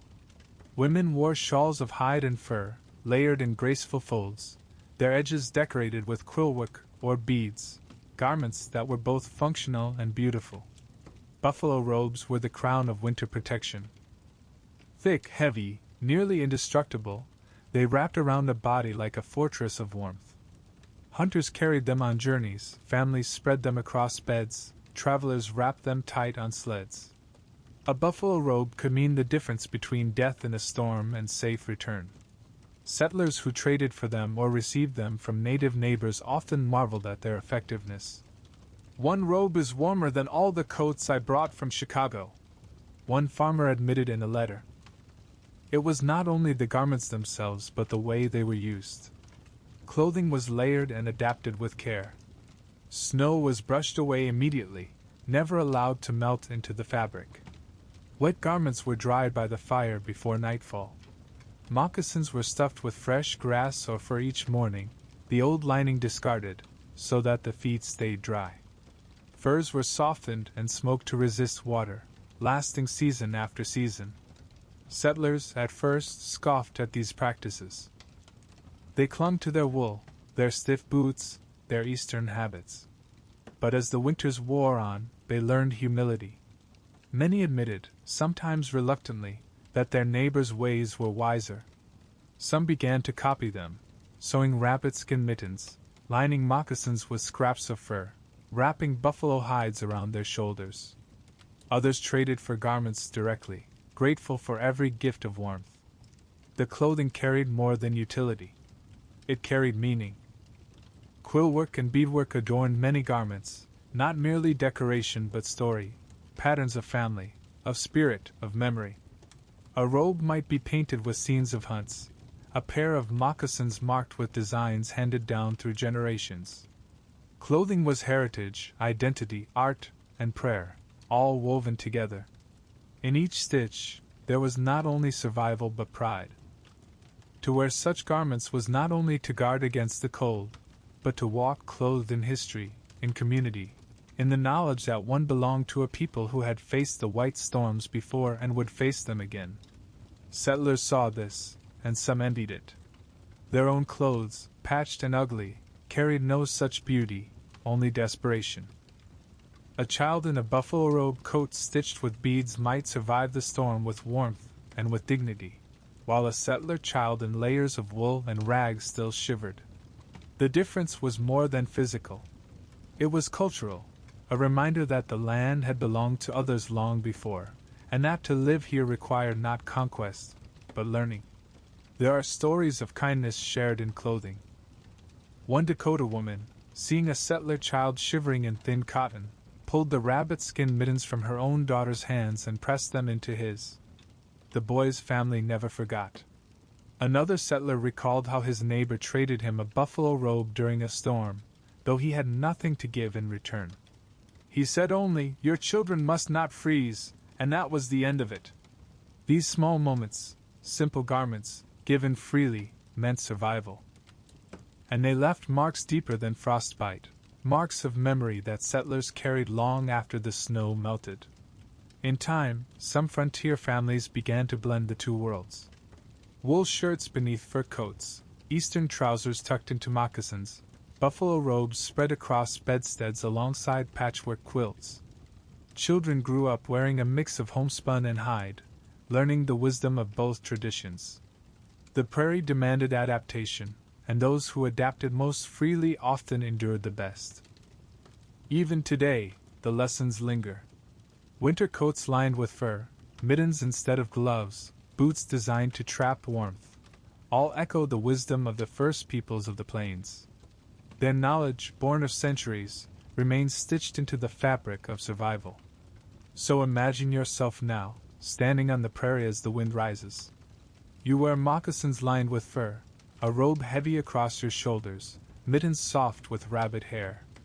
The storm cuts, but it does not claim you. You walk through the snow not as a stranger, but as one clothed in the land itself. The settlers learned, slowly and painfully, that the body could be armored against the cold. But even the strongest garments could not fight hunger. And so, after clothing came the next battle, the long war of food, the stores buried in cellars, the jars sealed in snow, the meals stretched thin to last until spring. The storm quiets, the fire glows, and the settlers draw their borrowed furs tight. For now, the body is armored against the cold. But warmth alone is not survival.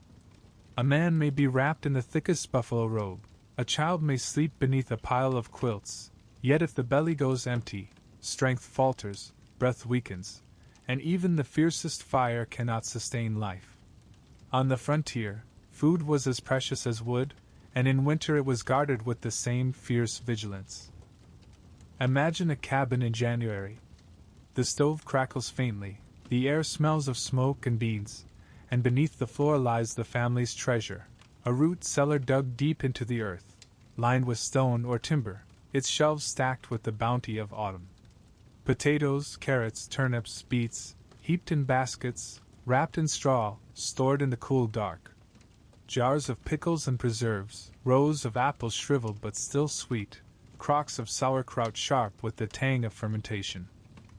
These were the lifelines that stretched across the months when the fields lay silent beneath snow.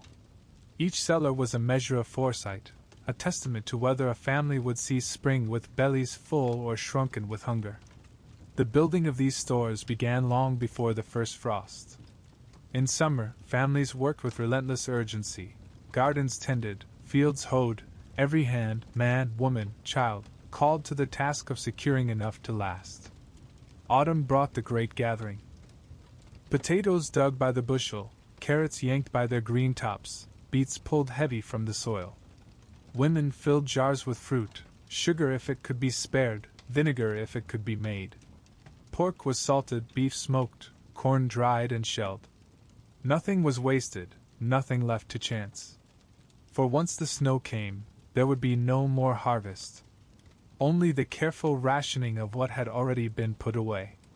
Settlers learned quickly that the ground itself could serve as storage. Root cellars were dug into hillsides, lined with straw and stone, ventilated with narrow shafts that kept air moving just enough to prevent rot without letting in a killing frost. Some were little more than pits covered with boards and sod, others elaborate chambers with shelves and bins. In both, the earth became guardian, holding the cold at bay, keeping vegetables firm through the long winter. Children remembered the chill of those places, the way the air bit at their cheeks, the way the lantern light gleamed on jars, the way their mothers' hands reached reverently for potatoes, counting them one by one. Each trip to the cellar was both comfort and dread, comfort in knowing food was there, dread in watching the supply dwindle. But even the best stores were fragile. A single crack in the cellar wall, a flaw in the ventilation, could freeze a season's worth of food in one night. Families woke to find potatoes solid as stone, carrots split with frost, apples burst and ruined. The smell of rot filled the air, and with it came despair. Rats and mice, too, were constant enemies. They gnawed through bins, burrowed into straw, left trails of waste across shelves. Children were sent with cats or traps, their task not play but defense of the family's survival. For those who had prepared well, the cellar was a comfort. Meals, though plain, could be steady, potatoes boiled or baked, carrots sliced into stews, pickles brightening dull bread, sauerkraut adding bite to salted pork. Families who ate such fare fared better than those who relied on little more than flour and lard. For those who had not, the cellar was an empty hole by January. Their meals shrank to thin broth, to crusts of bread, to hunger gnawing at every thought. Neighbors might share, but not all had enough to give. Hunger spread like cold, it touched every house, every cabin, every soddy. The ingenuity of preservation became as important as the harvest itself. Women boiled jars of fruit until sealed tight, lined them in straw to guard against frost. Meat was salted until nearly inedible, then soaked before cooking to draw out the brine. Corn was parched and stored in sacks, lasting months without spoil. Dried beans, tough but steady, became the backbone of many a winter meal.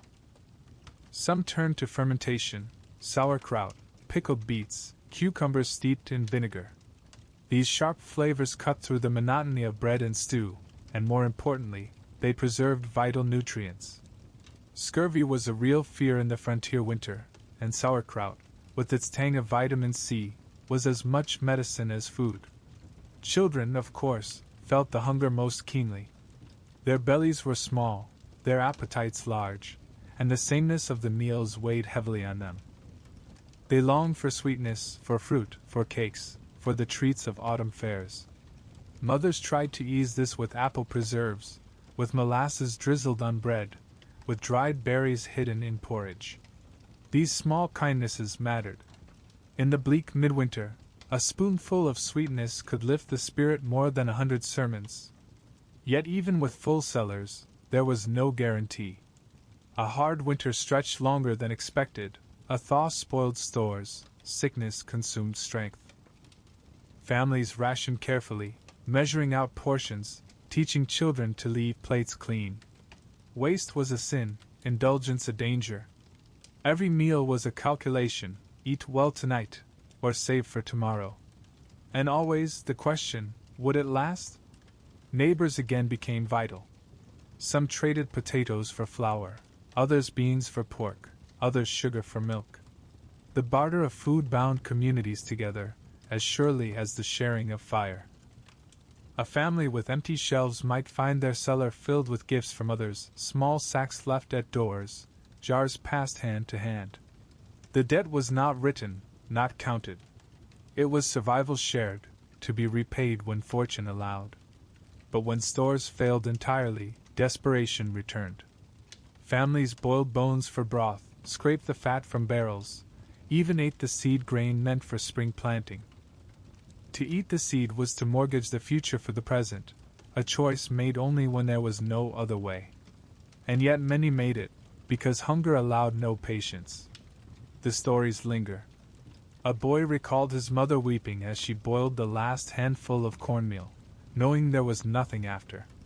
A man remembered watching his father cut into the seed sack, silent, ashamed, but determined to keep his children alive. These moments marked families forever. The food stores were more than sustenance. They were a calendar, a measure of time itself. Each empty bin, each vanished jar, each basket of potatoes shrinking smaller, these were the days and weeks of winter counted out in bites.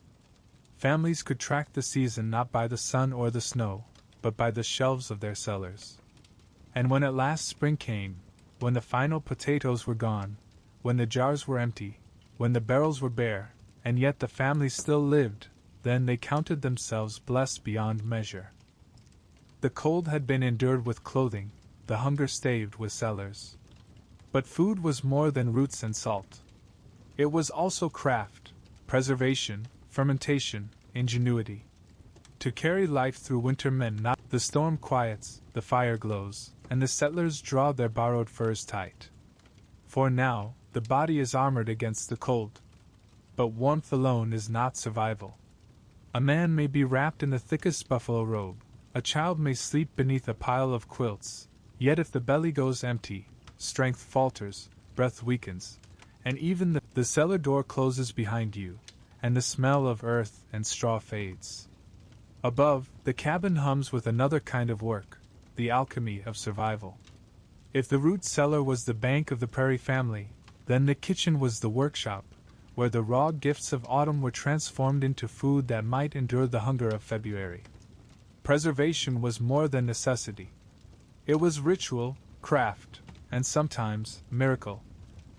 To store food against winter was to bend time itself, to hold on to the warmth of summer and the abundance of harvest when all the world outside lay silent beneath snow. Step into a frontier kitchen in October, and you will see the frenzy of this work. On the table, apples sliced thin, their white flesh drying into golden curls on racks near the stove. In a kettle, vinegar bubbles sharp and acrid, ready to pickle cucumbers or beets. Strings of peppers hang from the rafters, bright red against the dark beams, while onions braid together in thick ropes. In the yard outside, meat smokes over slow fires, the scent drifting for miles. Women move like conductors in a symphony of survival. Hands scrub jars, slice vegetables, stir brine. Children are pressed into service, peeling, packing, carrying water. Men butcher hogs, salt sides of pork, hang strips of venison to dry in the smoke. Every family knows that what they do in these weeks will echo through the long months ahead. The methods were simple, born of necessity, but each carried its own wisdom. Smoking was one of the oldest and most vital. Strips of beef or venison were hung above smoldering fires, the smoke seeping into flesh, driving away rot, replacing freshness with a deep, almost bitter flavor that lasted months. Pork was salted heavily, packed into barrels, each layer buried beneath crystals of white. When meat was needed, it was hauled out, rinsed, and boiled, the salt leaching away into the water. It was never tender, rarely pleasant, but it kept families alive. Pickling offered another path. Vegetables steeped in vinegar, and spices transformed into sharp, sour preserves that lasted deep into winter. Cucumbers became pickles, cabbage became sauerkraut, beets turned tangy and bright. Beyond their flavor, these foods carried hidden power. Sauerkraut, especially, provided vitamin C, warding off scurvy, the disease of sailors and, surprisingly, of settlers far from the sea. Families who ate it, however reluctantly, survived healthier than those who did not. Fermentation, too, became a kind of magic. Barrels bubbled with cabbage and brine, crocks hissed softly as gases escaped, and the smell of vinegar and yeast filled the cabin. Some found the scents overwhelming, almost foul. Others came to love them, for they meant life, meant health, meant another month survived. Drying was perhaps the simplest, but no less important. Fruits sliced and strung on lines, vegetables cut thin and laid on racks, all hardened by sun or fire. They shrank into leathery, wrinkled shadows of themselves, but when boiled in stews, they softened again, carrying a ghost of summer flavor into the heart of winter. Children were often given these dried apples and berries as treats, their sweetness a welcome reprieve from the monotony of bread and beans. Letters home tell of such moments. Little Annie chewed a dried plum today and smiled as though she held a feast in her mouth. Jars, precious glass jars, were the treasures of preservation. Filled with peaches, cherries, pickled beans, or preserves, they lined shelves like jewels. To open one in January was to break into another season, to release a scent of sun and orchard that seemed almost impossible in the dead of winter. But jars were fragile, scarce, and costly. Families who had them guarded them like heirlooms, washing and reusing them year after year. Others made do with crocks or barrels, their contents sealed with wax or cloth. Whatever the vessel, the goal was the same, to stretch the harvest across the gulf of cold. The labor was endless, exhausting. Women boiled kettles until steam coated the rafters, their faces flushed, their hands raw from salt and vinegar. They lifted heavy crocks, stirred thick brines, stood for hours over fires. Men hauled carcasses, split bones, carried wood for the smoking sheds. Children learned early the weight of work, their small fingers red from peeling, their eyes watering from smoke. And yet, for all its toil, there was a kind of pride in the work. To stand in a cabin in November and see shelves lined with jars, barrels packed tight, ropes of onions and peppers hanging overhead, this was security, this was triumph. The family might still suffer hunger, but they would not starve. But preservation was never perfect. Jars cracked in the frost. Brine soured, meat turned rancid, barrels of flour grew moldy. Rats found their way into stores, gnawed through sacks, ruined what had been so carefully saved. Families who thought themselves prepared sometimes faced ruin anyway, their cellars stinking with rot. When that happened, the loss was not only physical but spiritual. A spoiled barrel was a season's labor undone, a hope destroyed. Tears were shed over rotten potatoes, curses muttered over meat turned green. The frontier offered no guarantees. Even the best laid stores could vanish overnight. Still, preservation carried families through. The taste of smoked pork in January, the crunch of a pickle in February, the tang of sauerkraut in March. These were small victories, reminders that life had not been wholly conquered by the cold. There were even moments of joy. Christmas dinners, meager as they were, often featured jars of fruit opened in celebration. Children received sweets baked from the last handful of sugar, or apples simmered with molasses. Families gave thanks not only for life, but for the small luxuries preserved in brine and smoke. These foods shaped the memory of the frontier winter. Ask a survivor years later what they remembered, and many spoke not of feasts but of monotony, beans, bread, sauerkraut, salted pork. Day after day, the same flavors, the same heavy meals. And yet, in that sameness, there was survival. The settlers did not eat for pleasure. They ate for endurance. And in that endurance they lived. But preservation had another chapter, one borrowed from native neighbors, the making of pemmican, the dense, enduring food that combined meat, fat, and berries into a fuel so potent it sustained hunters for weeks. Settlers, skeptical at first, came to see its worth. Some even credited it with their survival in the harshest winters. And so, as the smoke drifts from the cabins and the vinegar jars cool on their shelves, we turn to pemmican, the strange, powerful, ancient food of the plains, and the role it played in keeping families alive when all else failed. The air in the cabin still hangs heavy with smoke and vinegar, the sharp sense of sauerkraut and pickled beets, the musty tang of dried apples.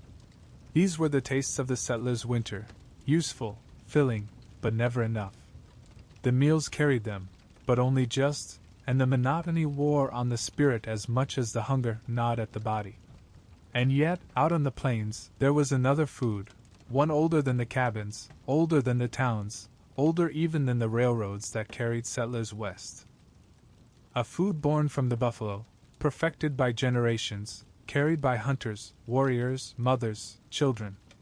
A food that could last for months without spoiling, that held more energy in a single bite than any salted pork or boiled potato. Pemmican. The word itself comes from the Cree, pimmican, from pimi, meaning fat or grease. It was more than food. It was lifeblood. The process was both simple and ingenious. Meat, often buffalo, sometimes deer or elk, was cut into thin strips and dried in the sun or over low fire until brittle. Then it was pounded into powder, fine as meal. Fat, rendered from the same animal, was melted and mixed with the meat, binding it together into dense cakes. Sometimes dried berries were added, chokecherries, cranberries, blueberries, bringing both flavor and vitamins. Packed into bags of rawhide, sealed tight, pemmican could last for months, even years. Hunters carried it on long journeys. Families stored it against lean seasons. Warriors relied on it in war parties, explorers in their expeditions.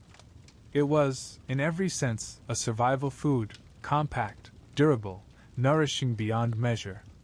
To taste pemmican for the first time was to taste the prairie itself, rich, fatty, faintly sweet, with a density that filled the belly in a way no bread or broth could.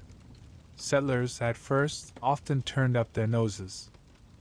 Accustomed to loaves and stews, they found its texture strange, its flavor overpowering. But in time, many came to respect it, even to crave it, for they learned what native peoples had always known: pemmican could mean the difference between life and death in the cold.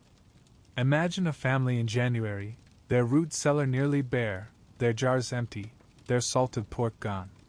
Hunger sharpens every moment. And then, a neighbor, Lakota or Ojibwe, brings them a small sack of pemmican. It looks unremarkable, just brown lumps bound together, but when boiled into a stew, it becomes rich broth, nourishing, filling. The children's eyes brighten, their cheeks flush with warmth, the family lives another week. Such gifts were not forgotten. Many settlers wrote of being saved by pemmican, of learning to make it themselves, of passing its recipe down alongside their own traditions. For the tribes of the plains, pemmican was not simply food but culture. It was prepared communally, often by women, who dried the meat, rendered the fat, pounded the powder, and packed the bags. Children helped gather berries, men hunted the buffalo. It was an act of survival woven into the rhythm of life, a practice as natural as planting or harvest. And in pemmican, the buffalo lived on, not just in hides, bones, tools, or robes, but in the very bodies of those it sustained. Every bite carried the strength of the herds, the memory of the hunt, the endurance of the plains. Settlers soon recognized its value beyond survival. Traders purchased pemmican in bulk, hauling it to fur posts and rail camps. Explorers carried it on expeditions north, praising its lightness, its longevity, its fuel for endless miles of travel. Even the U.S. Army, grudgingly at first, came to acknowledge its worth. But on the homesteads, its role was more intimate.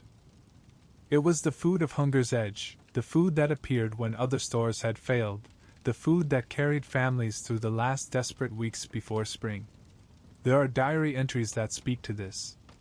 A woman in Nebraska wrote, "The children cried for bread, but there was no flour left. My husband brought back a sack of meat and fat from a neighbor. I made it into soup, and though I thought it foul at first, the children ate with joy. I thank God for the gift." Another settler recalled, "We had eaten nothing but turnips for days. When I bit into the pemmican, I thought I would be sick. But before long, I felt strength in my arms again. It was as though the buffalo itself walked with me." Such accounts remind us that survival is not always pleasant, not always palatable, but always necessary. Pemmican also carried a psychological weight. To have a sack of it hanging in the cabin was to feel a kind of security unlike any other. Potatoes could rot, pickles could sour, meat could spoil, but pemmican endured. It waited, silent, unchanging, a promise that when all else failed, it would still be there. Children learned to see it not with disdain but with reverence. They knew it was the last defense against hunger. Some grew to associate its rich, heavy flavor with safety itself, the knowledge that their family would not starve tonight. There was ritual in its use. It could be eaten raw, but more often it was boiled into stew, sometimes with roots or dried vegetables if any remained. Families gave it names: rubabu, pemmican soup, and flavored it with whatever herbs they could find. The result was never delicate, never refined. But it was hearty. It filled the belly. It gave strength to chop wood, to haul water, to face another day in the cold. And so pemmican became a quiet bridge between two worlds. For the native tribes, it was tradition, an inheritance older than memory. For the settlers, it became a borrowed wisdom, a lifeline they had not known they needed. Together, it stood as proof that the land itself provided what was required, if only one knew how to use it. But not all journeys ended at the hearth. Even with pemmican, even with stores, even with every preparation, winter demanded movement. People had to travel, for water, for wood, for neighbors, for survival. And on the road, winter was at its most merciless. For outside the walls of the cabin, beyond the soddy, the greatest danger was not only hunger or cold, but the journey itself, the short walk that became an ordeal, the mile that turned into a death march. And so we turn now from the hearth to the trail, to the peril of journeys across the frozen plains, and the lives that hung in the balance with every step into the snow. The stew pot is empty. The fire smolders low. For a moment, there is warmth in the cabin, but the world outside still calls. Survival was never a matter of sitting still. No matter how fierce the cold, no matter how deep the drifts, someone always had to walk out the door. The well must be reached. The barn must be tended. Neighbors must be checked. Sometimes, the desperate errand of all, town must be faced. And with every step beyond the threshold, winter waited like a predator. On the open prairie, travel in winter was trial and gamble. Even the shortest journey could turn deadly. Imagine it: the sky clear in the morning, the air sharp but calm.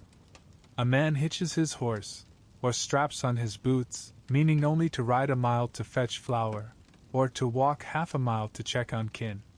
The path is known, the distance small. He sets out with confidence. Then, before noon, the sky darkens. The wind rises. Snow begins to whip sideways, erasing the world. What was once a mile becomes an eternity. The familiar trail vanishes beneath drifts. The horse stumbles, the man staggers, every step heavier than the last. The cabin is only yards away, yet invisible. He walks in circles, blinded, until his strength gives out. So many were found in spring this way, frozen within sight of their own door, arms stretched towards safety they could not reach. The settlers soon learned that ropes were as vital as food or fire.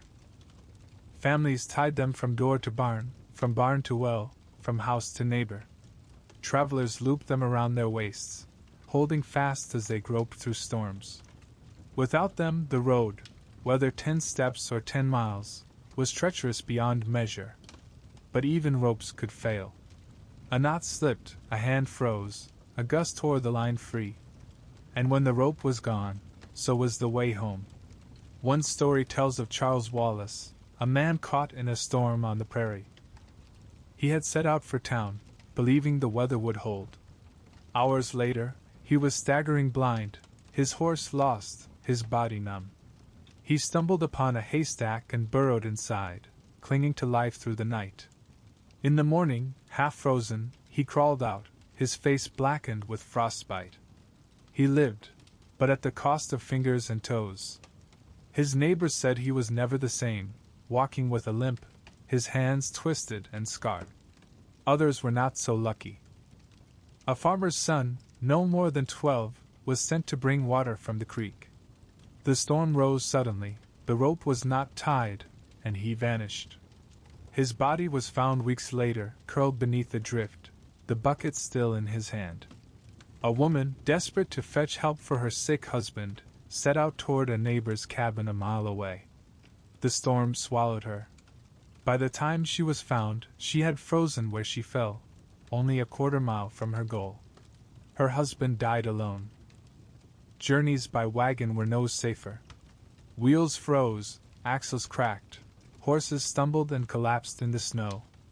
Families caught on the road huddled beneath blankets, praying for dawn. Some survived, teeth chattering, limbs stiff. Others froze where they sat, their wagon buried by the drifting white. Travelers carried pemmican, dried meat, whatever fuel they could strap down. But food could not keep the frost from flesh, nor could fire always be lit in the gale. Sometimes survival meant burrowing into snowbanks like animals, letting the drift itself serve as shelter. Children remembered these nights, pressed against their parents in darkness, the snow muffling all sound but breath. Even when storms did not rise, the road was merciless. Snow stretched flat and featureless across the land, disguising creeks, gullies, and thin ice. Horses plunged through hidden holes, wagons tipped, men broke limbs. A single injury could be fatal if it kept one from walking. Travelers learned to read the snow, its texture, its shadows, the way it shifted beneath the wind. They walked with staffs, prodding ahead, listening for the hollow thump that meant danger. Still, many were caught. Letters and diaries are filled with warnings. One man wrote, "Never leave your cabin in winter without rope, without food, without God's grace. I have seen men vanish between houses not a stone's throw apart." A woman recalled, "The storm came fast. My husband tied me to his waist and the children to mine. We crawled to the barn on hands and knees, snow filling our mouths, the rope pulling us in a line. Without it, we would have been buried. I thank the Lord for the rope each day." These words remind us that survival was not only about preparation but humility, never underestimating the prairie's power, never believing the road safe simply because it was known.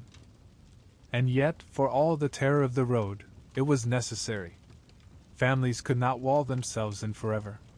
Supplies had to be fetched, neighbors checked, livestock tended. The road was trial, but it was also lifeline. Without it, isolation became as deadly as any storm. There were moments of triumph too, journeys survived against the odds. A boy leading his cow home through a blizzard, both collapsing into the cabin together. A man carrying his fevered child miles to a doctor, arriving half dead but alive enough. A woman hauling firewood across drifts taller than herself, saving her family with each frozen step. Such victories became stories told for generations, proof that endurance was possible, that the prairie, though merciless, could be met with courage. Travel on the road was not only physical but psychological. To step into the storm was to step into the unknown, to pit one's body and spirit against forces vast and indifferent. Many froze not because their clothing failed or their path was lost, but because despair claimed them first. To keep walking when the world was nothing but white, this was the hardest task of all. And those who did survive spoke of it always in hushed tones, as though they had glimpsed something beyond human, a silence, a vastness, an emptiness that stripped them bare. Some called it terror. Others called it awe. All remembered it until their dying days. The road was trial. Sometimes it was triumph. Too often, it was tragedy. But it was always a reminder that survival on the frontier was not won in comfort, but in motion, in the willingness to step into the storm, rope in hand, breath sharp in the lungs, praying that the next step would lead home.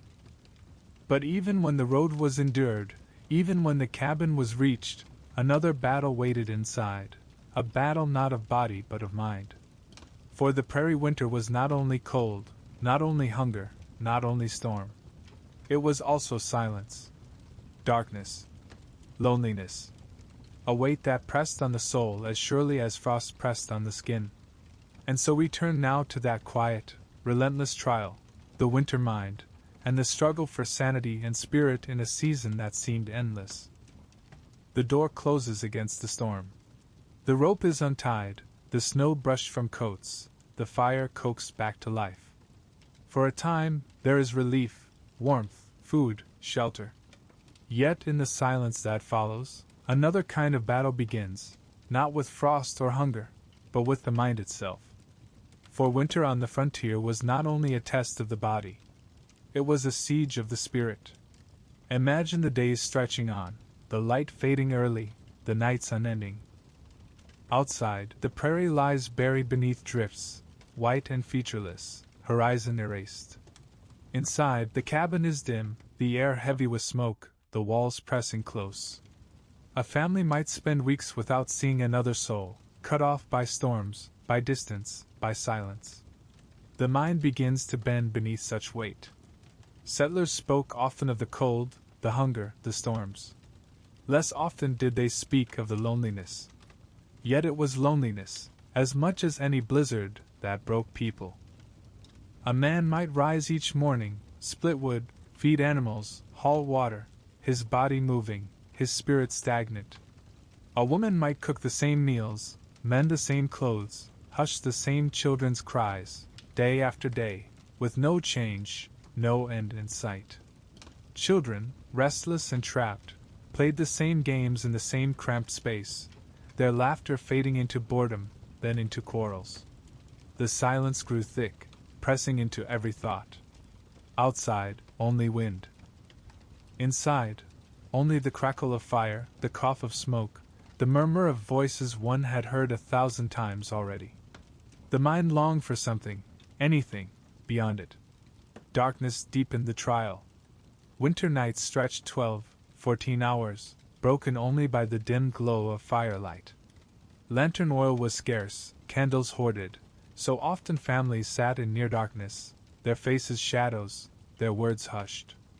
The fire burned low, and the silence grew heavier. Some wrote of despair pressing hardest in these hours. Thoughts wandered into gloom, into fear, into doubt. Would the food last? Would the fire hold? Would spring ever come? The darkness made such questions heavier, their answers farther away. Depression, though settlers rarely named it so, was a silent companion. Men grew listless, women wept without reason, children stared blankly into the fire. One farmer's diary reads, "The cold I can bear. The silence I cannot. It gnaws at me more than hunger." Another settler confessed, "I sit by the stove and feel as though I am sinking. The snow outside piles higher, and in me, too, it piles. I do not know if I shall rise again." Some lost themselves entirely. Neighbors spoke of families who seemed well one week and broken the next, fathers wandering into storms as if called by something unseen, mothers refusing to eat, children staring wide-eyed at nothing. The prairie had many ways of claiming lives, and despair was one of its sharpest tools. And yet, even here, there was resilience. Families found ways to guard their minds as fiercely as their fires. Stories were one defense. Evenings by the hearth, parents told tales, biblical parables, fairy stories, memories of home. Children listened, their eyes wide, their minds carried far beyond the cabin walls. For a moment, the silence was filled with voices of kings and shepherds, of giants and angels, of forests and oceans. Songs, too, lifted spirits. Hymns sung softly, voices weaving together in the smoke-filled dark. Even those with no tune hummed or tapped, letting rhythm beat back despair. A neighbor's diary tells of one night. "The wind was loud, the children restless, the food near gone. But my wife sang, and in that singing I felt a strength return." Games were another shield. Cards if they had them, carved sticks or buttons if they did not. Children scratched tic-tac-toe into frost, carved dolls from rags, raced across the cabin floor as though it were a field. Laughter, rare but real, rang out, and in that moment the walls seemed less close, the night less long. Reading, when possible, became a lifeline. A single Bible, a worn novel, a newspaper months old, all were read and reread, words savored like food, carrying minds outward into worlds beyond the snow. Faith was perhaps the greatest bulwark. Many settlers clung fiercely to prayer, to scripture, to the belief that endurance had meaning, that suffering was trial, not futility. Hymns sung in the dark were more than music, they were lifelines, binding families to hope. One woman wrote, "I prayed until I had no words left, and still I prayed. It was prayer that kept me from the silence, prayer that carried me through the night." Community, when possible, also shielded minds. Families gathered together in crowded cabins, sharing not only food and fire but words, laughter, company. A room packed with neighbors was cramped, smoky, loud, but it was life. Stories told, songs sung, prayers shared, they broke the silence that could so easily drive one to despair. Still, the winter mind was fragile. Settlers carried scars not only on skin but in spirit. Children who grew in those cabins remembered the loneliness for the rest of their lives. Adults who endured it spoke in later years with a faraway look, as though still hearing the wind outside, still feeling the silence pressing in. Yet they endured. And in that endurance lay a quiet triumph. For to survive the prairie winter was not only to keep fire burning and food in the cellar. It was to guard the mind, to nurture hope, to find meaning in the endless dark. The settlers who endured did so not by strength of body alone, but by strength of spirit, by finding laughter, faith, companionship, and memory enough to carry them through. And when spring finally came, when the snow melted, when the prairie bloomed again, it was not only the land that was reborn. The people, too, stepped into the sun as though rising from the grave. They had been tested by silence, by loneliness, by despair, and they had emerged still standing. But the frontier was never without lessons. Each winter carved wisdom into the survivors. Lessons about food, about fire, about clothing, about community, about the mind itself. Lessons carried forward into generations, shaping the lives of those who came after. And so we turn now, at last, to reflection, the legacy of those winters, the knowledge they left behind, and the strange comfort we find in remembering a world where the cold was a killer, and survival itself was victory. The snow softens. The drifts begin to sag, edges darkening where sun strikes. A trickle of water runs along the path, then another, until the prairie whispers with thaw. Birds return, cautious at first, their cries sharp against the silence. Children press their faces to windows, eyes wide at the sight of bare ground. And then one morning, the door opens, and the family steps out, not into white, but into brown earth, into damp grass, into spring. The long winter is over. And yet, though the cold loosens its grip, it does not release its hold entirely. For those who endured, winter lives on in memory, in habit, in wisdom. It carves itself into them, shaping the way they live, the way they think, the way they raise their children. The frontier winter never truly ended. It lingered, generation after generation, as legacy. The first lesson was food. Survivors remembered the hunger, the empty shelves, the monotony of beans and bread. They passed down the habit of storing, root cellars dug deep, shelves lined with jars, barrels filled each autumn. Even long after railroads brought flour and sugar by the sack, even when stores stood in every town, frontier families still hoarded against hunger. Pantries bulged, jars gleamed, sacks were stacked high. Waste was anathema. A single spoiled potato might bring a frown, a loaf left uneaten a lecture. Children grew up with the memory of famine not their own, yet carried in the habits of their elders. The second lesson was fire.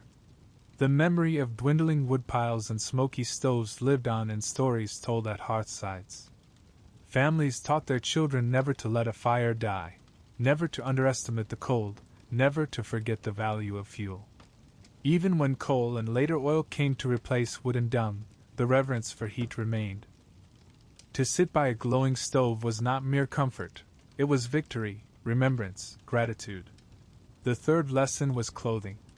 Quilts were stitched thicker, coats patched longer, boots lined with extra cloth.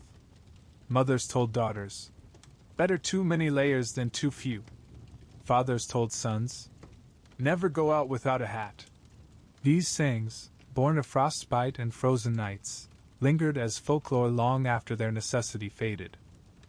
The sight of children bundled in mismatched scarves and mittens was not clumsiness but inheritance, the echo of winters when bare skin meant death. The fourth lesson was community. The memory of neighbors sharing food, of cabins crowded with families, of ropes strung between houses lived on in the bones of towns. Churches became more than places of worship. They were lifelines, gathering points, places where solitude broke into fellowship. Barn raisings, quilting bees, communal harvests, all were born not only of custom but of necessity.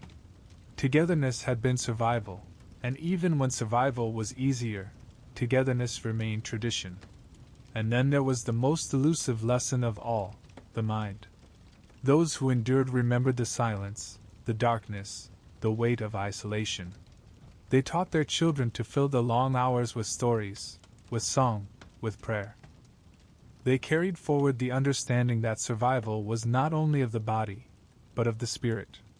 Depression was not named, but it was known, and families learned to guard against it with words, with company, with faith. These lessons shaped the prairie long after the worst winters had passed. Towns grew, railroads spread, supplies became reliable, homes grew sturdier. But beneath it all lay the memory of a time when none of that could be counted on. Even today, echoes remain. The Midwest pantry, overstocked with jars and cans. The instinct to keep a quilt on every bed, a coat in every car. The custom of checking on neighbors after storms, of bringing food unasked. The reverence for fire, the suspicion of waste, the humility before weather.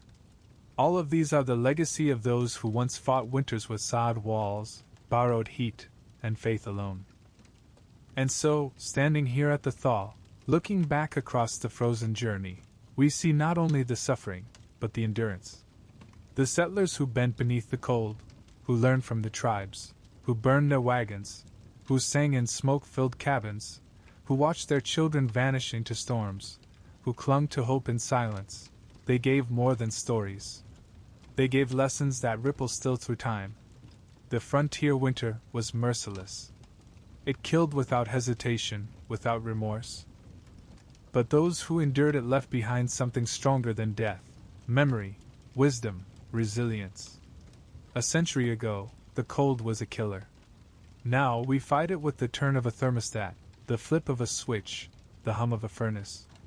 But somewhere deep within, in the habits of our homes, in the weight of our quilts, in the food stacked high against hunger, the memory remains. And perhaps that is right. For to forget would be to lose not only the hardship, but the strength it forged. So as the night settles, as the fire dims, as the long journey draws to a close, let us carry that memory with us. The frost on the windows, the smoke in the rafters, the ropes strung to the barn, the laughter of children huddled beneath quilts, all of it echoes still, even now. And so, may these whispers of the past guide you gently into dreams, where the storms rage outside, the cabin glows within, and the legacy of frontier winters endures in the warmth of survival.